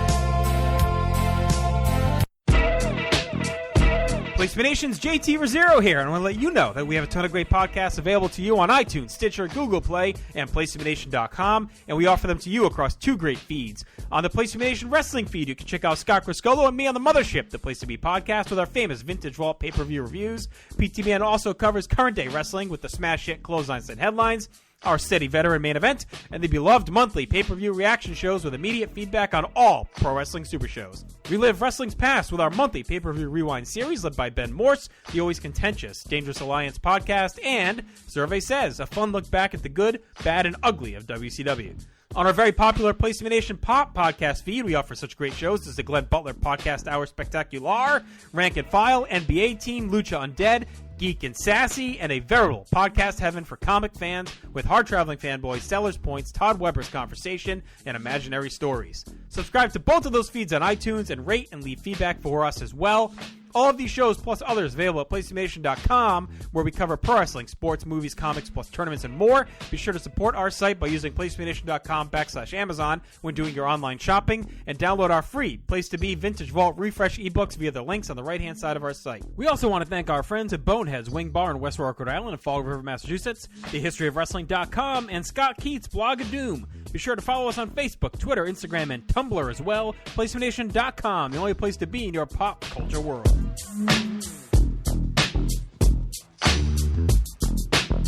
The PWO PTBN feed has changed its name. Now it will be known simply as Pro Wrestling Only, so it should be easier to find and indeed to say.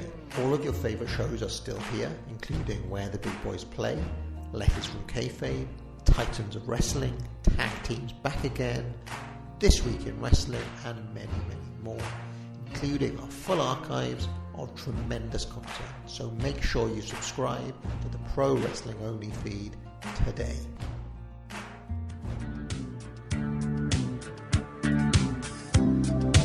Out of the ruins,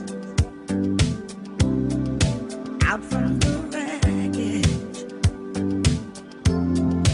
can't make the same mistake this time.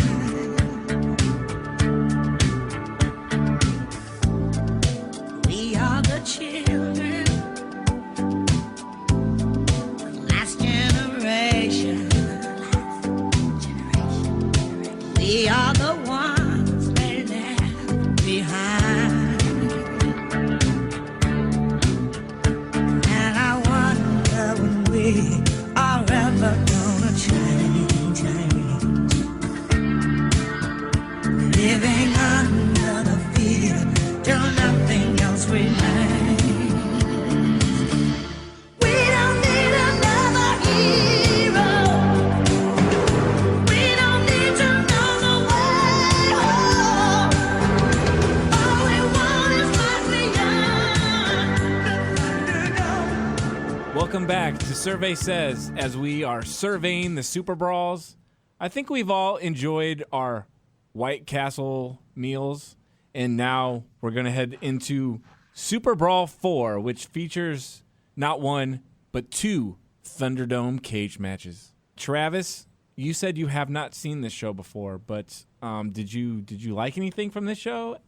It was a fun enough 2 hours and 45 minutes. I didn't think anything really stood out, at least in a positive way. I was honestly bored to tears by the Lord Steven Regal versus Arn Anderson match. I think that went to a 30-minute draw or something like that. Ooh, yeah. I did really enjoy the whole angle with Johnny B. Bad, and he was supposed to wrestle Michael Hayes, but Michael Hayes came out in a wheelchair and said he couldn't wrestle. So Nick Bockwinkel declares that Jimmy Garvin has to take Michael Hayes' place, and I thought that was a fun angle, especially at the end of that Garvin and Bad match, where Garvin hits Johnny B. Bad with the Stone Cold Stunner, which they called the 911, and Jimmy Garvin starts running around screaming, 911! Yes! What was that? So Jimmy Garvin is basically 2 years retired and gets roped into having this match with Johnny B. Bad. It's a perfectly decent little match, and then hits him with the stunner post-match, like he said, calls it the 9. Was he really trying to get over a new finisher, like as a retired wrestler? What the hell was up with that? I had the same reaction. I'm not quite sure myself. They didn't really go into too much detail in The Observer. on that one. And I have no idea where this even went as an angle or a storyline, because my knowledge of 1994 WCW is basically, I don't know, I guess from May onwards to the Hulk Hogan debut.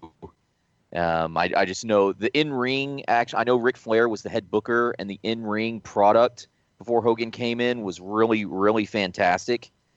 And then Hulk Hogan came in and just kind of started pushing his buddies and got rid of the younger guys.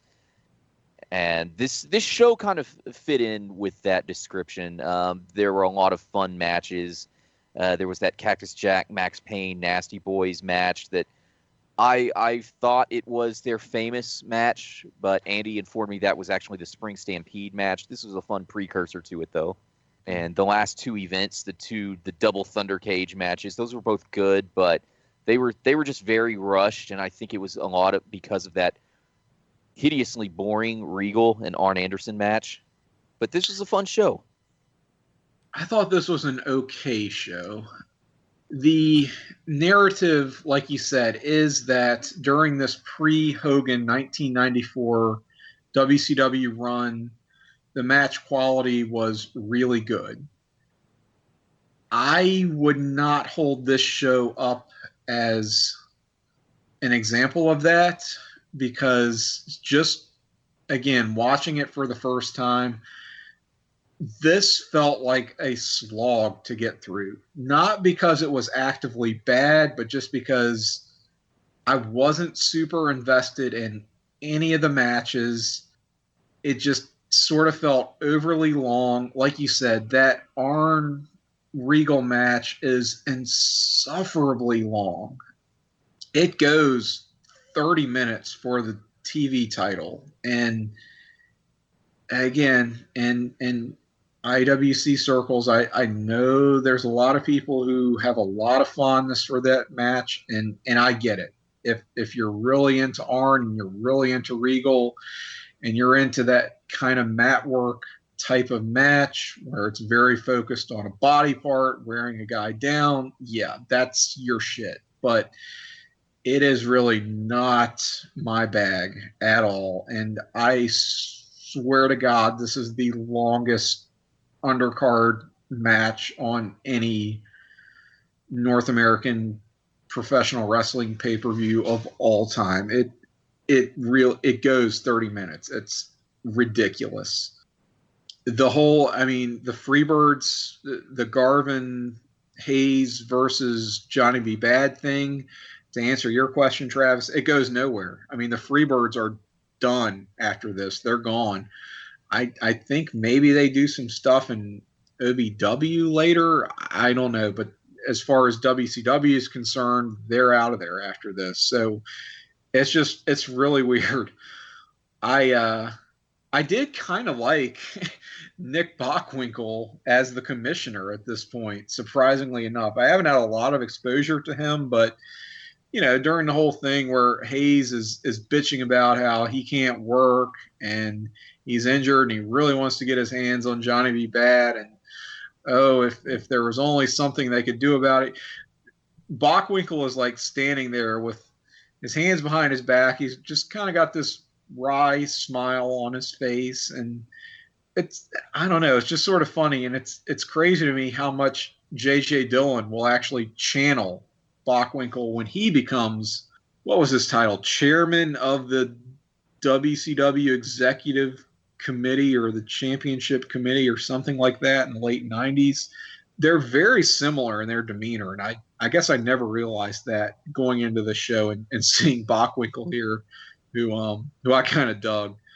This is the first Bobby Heenan on commentary, a SuperBrawl. I don't know when his first official WCW show was, but this is his first SuperBrawl appearance, certainly. Immediately, he has much better chemistry with Tony Schiavone. He's still really on his game in 1994. I know people kind of dog Heenan later on in his WCW run, but at this point, he's pretty great and really funny. I mean, he legitimately cracks Schiavone up in a lot of segments where on camera Tony is just losing it, and I definitely got a kick out of that.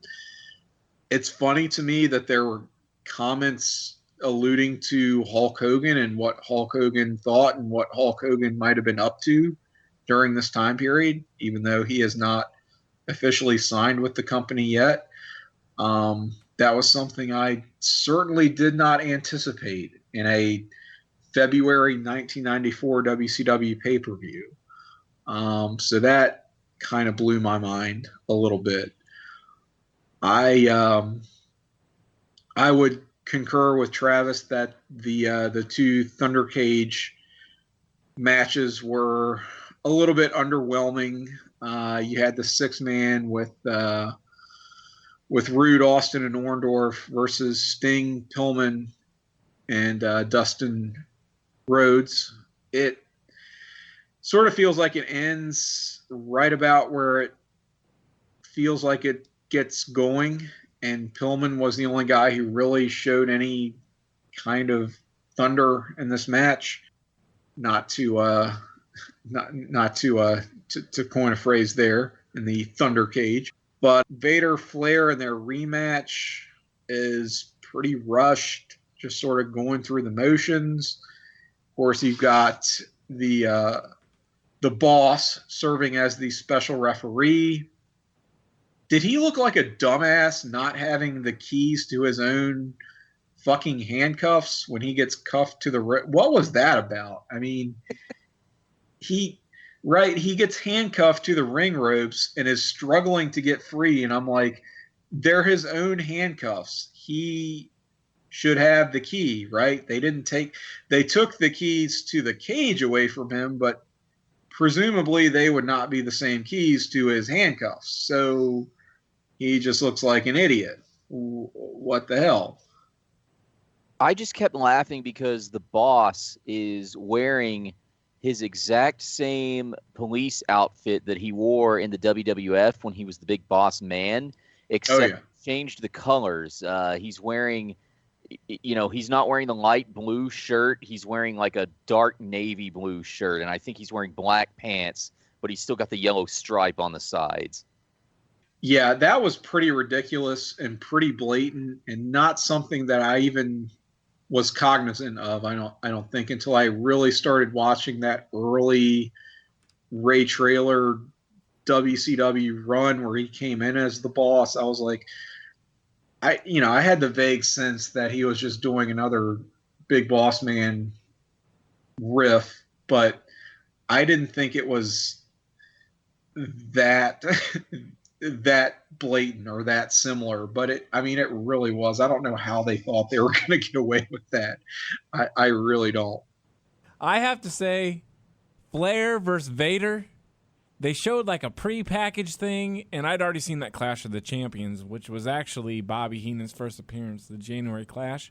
And they had a match where it was a tag team match where it was Sting and Flair against Vader and Rude. And they do this thing where I think there's a huge like superplex spot, and they show it in the little video package, but they like really hyped it up like this was going to be a huge rematch from Starrcade, and it was a hot match, but I feel like it was just on fast forward. And I even looked online at the time, and I noted that the match, this Thunder Cage match, was only 10 minutes long, which is half as long as the match at Starrcade, and that's still not even as long as the 30-minute draw. And I'm like, what the fuck? Anytime I see a 30-minute draw on a pay-per-view, I'm just like, I don't even care what happens, and I'm not even going to watch it. So I really didn't even watch the match. I was like, fuck that match, because it's probably like the 30-minute thing from Starrcade, where it was a shitty tag team match, then an even shittier finish. But so they should have just cut that out to the regular 15-minute time limit, given the other 15 minutes to this Flair versus Vader match, because I loved a whole lot of it. The action was like awesome because you see like Vader get whipped into the turnbuckles, and he actually does the Shawn Michaels thing where he hits the turnbuckles, flips over, lands on the apron. But the thing is I think he's kind of fat, so he does it kind of slow, but it was still pretty cool that he actually had the agility to like boost himself over the top rope onto the apron. And then it was so hot where like him and Harley Race are like beating down Flair, and then you got the boss is handcuffed. You got Arn and Steamboat outside, and they're like trying to break in with chairs and bash the door off. It was so And hot. Arn lets out a very audible shit as he tries to get into the cage. Yeah, it was so hot. But then the thing is it makes Vader and Harley Race look like completely stupid because they can't take out Flair. And they have the whole advantage, and they still can't even beat Flair. So I really want to love it for what it is. It's a hot 10-minute match, but there is some stuff that's like, oh, my God, man. They make, Vader look like an idiot. Yeah, I'm kind of there with you in that I don't really like the fact that Flair goes over Vader twice in a row, essentially. So he gets the big win at Starrcade, right? Fair enough. And this is their rematch, heavily promoted. And you don't really want Flair going over him clean again because of the type of character that Vader is. So they do kind of a screwy finish where Flair gets him in the figure 4 and the ref just kind of, I guess, counts a submission that Vader never really gave. So they try to preserve a little bit of Vader's heat, but at the same time, he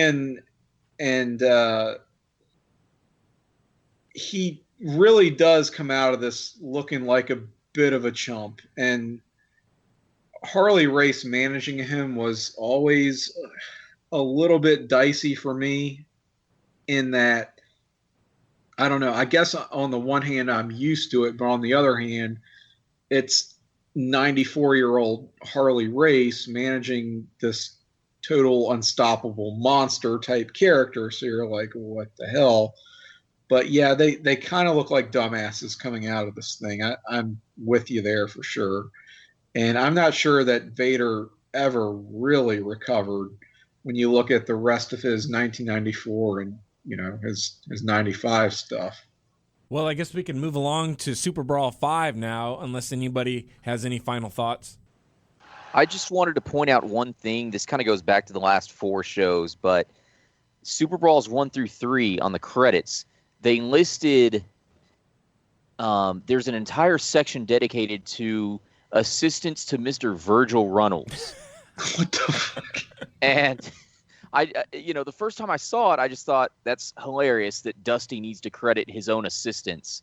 And I actually had a conversation with Andy about this because they, at least for SuperBrawl 3, I wrote them all down, and they were listed as Jody Hamilton, Bill Dundee, Greg Gagne, Grizzly Smith, Mike Graham, and Janie Engel. And some of those names might sound familiar to any of the listeners. I know Jody Hamilton is Nick Patrick's dad. Bill Dundee was the Sir William guy that was... Yeah, and a big guy in Memphis wrestling. Yeah, he's the dad of one of the guys from PG-13, too. Yes. And then Grizzly Smith is Jake Roberts' dad. But anyway, those were changed from assistants to Mr. Virgil Runnels to wrestling assistants for SuperBrawl 4. And then it's the same guys. And then after this, I think they're just labeled as like, I wrote it down somewhere, but it's just like wrestling, knowledge, I don't know, wrestling teachers or something like that. So I was talking to Andy about it. I thought maybe those are the bookers, like maybe the booking committee. Yeah, I was going to say, maybe they were part of a booking committee, because I know that in 93, that was right after Bill Watts' ouster for being a total complete piece of shit. And that SuperBrawl was booked by committee, and it was a ridiculously huge booking committee. I mean, it was like 20 guys. And I mean, by this point in 1994, they had settled down to a more reasonable Dusty Rhodes largely booking the shows, but you figure he would have input from other people, so that would make sense to me. Well, moving right along to 1995 and SuperBrawl 5. What do you got for us, Travis? I thought it was a really, really bad show overall. The best match was probably I don't know. I liked Hogan Vader. I liked the Sting Randy Savage tag match. Just two of the biggest names in the business overcoming two of the fattest guys in the business. the only thing I really wait a minute. Ray Trailer's not. I don't know why. It is unfair that I lump him into that. And John Tenna's a really, he was a very agile big man too. That's kind of unfair to him. I don't know. This show's undercard though was just so horrible. I don't know who decided. Well, first of all, too, the network version of this show, it's cut off. There were some sort of audio technical problems or something. So it starts off about midway through the opener, the Paul Roma Alex Wright match. The only thing I really wrote down about the show is that the production values, they were so much better than any of the previous 4 Super Brawls. Just the picture is a little more clear. There's better music. You can hear the ring announcers a little more clearly. But gosh, this undercard, Hacksaw Jim Duggan and Bunkhouse Buck were in something like a 12-minute match. And this was the Kevin Sullivan, Evad Sullivan feud, I guess. All my knowledge of 95 WCW comes from basically the start of Nitro and everything after that. So, again, something I'm not really emotionally invested in, but just some of these matches were just horrible. Just horrible. Yes, I will echo the sentiment of largely horrible matches, but surprisingly enough, I found this an easier show to watch all the way through than 1994, in that, I don't know, it moves at a little bit of a brisker pace. It is, like you said, joined in progress on the network due to, quote, original production technical difficulties. I don't know what those were, but we aren't missing a lot in that Paul Roma, Alex Wright opener. As legend has it, this is sort of where Paul Roma torpedoes his career by trying to get over on Alex Wright, the rookie that WCW was pushing pretty hard at the time. He pretty much won't sell. He cuts off a bunch of Wright's comebacks, totally dominates the match. And it's funny because it makes sense in the context of Alex Wright being this, up and comer and this underdog, but it isn't a lot of fun to watch. And it evidently was not the plan going into this match. So Roma is summarily dismissed after this, and that's kind of the last you see of him. You still have Bobby Heenan on commentary here with Tony Schiavone. Bobby gets pretty tanked during the show, I will say. And about midway through it, that becomes evident because he is slurring his words even worse than myself on our last episode, Andy. I don't know if you noticed that, but I certainly did. Bobby's having a hard time on this show, and it stood out for sure. Well, I'm just good at editing, so I tried to cut out a lot of your stuff, so I think I cleaned it up pretty well. I appreciate that. Thank you. But Bobby did not have that same advantage, unfortunately. So it's out there for all the world to see. Sting Savage versus Big Bubba and Avalanche. Like Travis said, it's kind of dumb, but fun. Pretty novel to see Sting and Savage teaming up here for the first time. Savage had only been in WCW for a few months up to this point, so it's sort of like, who's he going to be working with? Who's he going to be teaming with? And sort of begs the question, would you rather see Sting and Savage fighting each other or in a tag team? And this is sort of what they just go with. As far as the main event of Vader versus Hogan, I have no problem with it whatsoever, actually. they made it feel like a really big fucking deal with the whole video package, the interviews and the intros with Michael Buffer in the ring. Vader still looks really strong. He actually gets a visual pin on Hogan, and he kicks out of Hogan's leg drop at 1, which is pretty unheard of. Hogan just looks totally desperate here in this match. He has to resort to cheating to gain any sort of advantage. He hits Vader with a chair like outside the ring.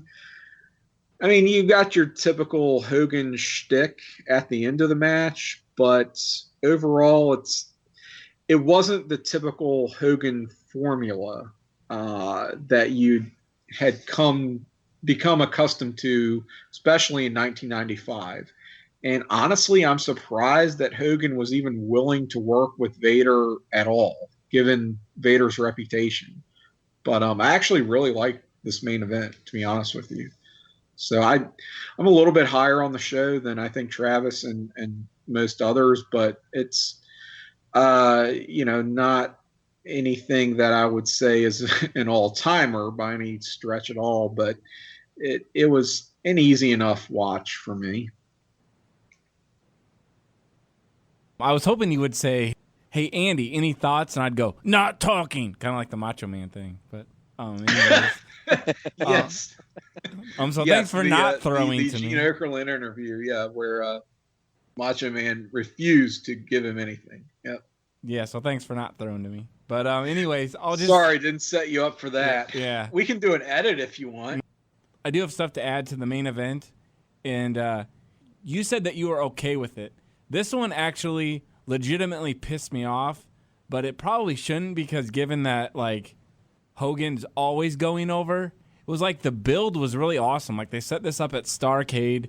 Then you had the thing where you guys mentioned Vader gave him a power bomb in a Cosby sweatshirt on a Clash of the Champions. Then Yes, they he did did. stuff where I guess they had like an hour before. They did kind of like a Sunday Night Heat thing, but it was called the main event, and they did like an hour show like live on TBS, and then they had matches and like angles and stuff, and it kind of set up the pay-per-view. Well, you had Vader come out, and I think he beat up a couple jobbers that were wrestling Stars and Stripes, which was Patriot and Bagwell, and he interrupted that. Then you had stuff with a limo, and he was just like, Vader was built up to look like a legitimate monster, kind of like how they built him up for the Flair match the previous year. And then Hogan, yeah, he ends up winning, which I think Vader should have won, and they should have done something where Flair, he wanted to get revenge, and maybe they took out Jimmy Hart, so Hogan was vulnerable, and then that's how Vader gets the title or something. But the thing is Vader, was like beating the crap out of him, and there was a thing where he even stomped on Hogan's head to get out of like an arm lock thing.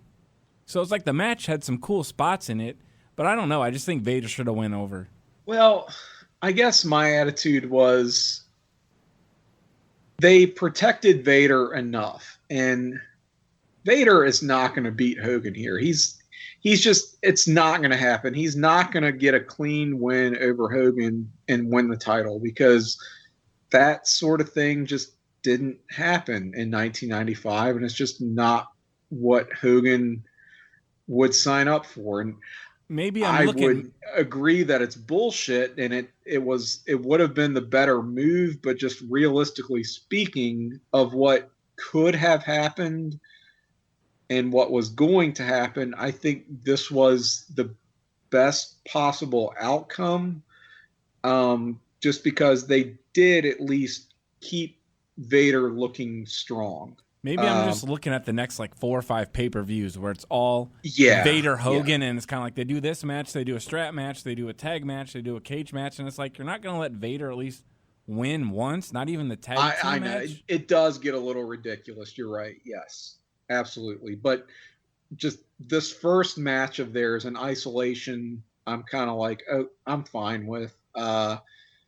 Vader's not going to kill Hogan here and win the title, just because that's not the type of thing that happened back then. It wasn't. As they draw it out and it gets increasingly convoluted, that case becomes a lot stronger for sure. But here, yeah, it's fine. Well, that wraps up our look back at Super Brawls 1 through 5 here on Survey Says.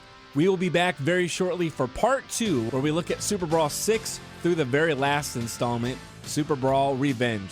So for Travis Banks, Tim Capel, and I, we will be back very soon for part number 2. But in the meantime, you can check out past episodes of Survey Says here on the Place to Be Nation, or all the other podcasts, part of the Place to Be Nation family, on the Place to Be Nation pop feed, online at placetobenation.com, or on iTunes or your favorite podcast app. So stay tuned for part 2 of Survey Says Look at Super Brawl here on the Place to Be Nation.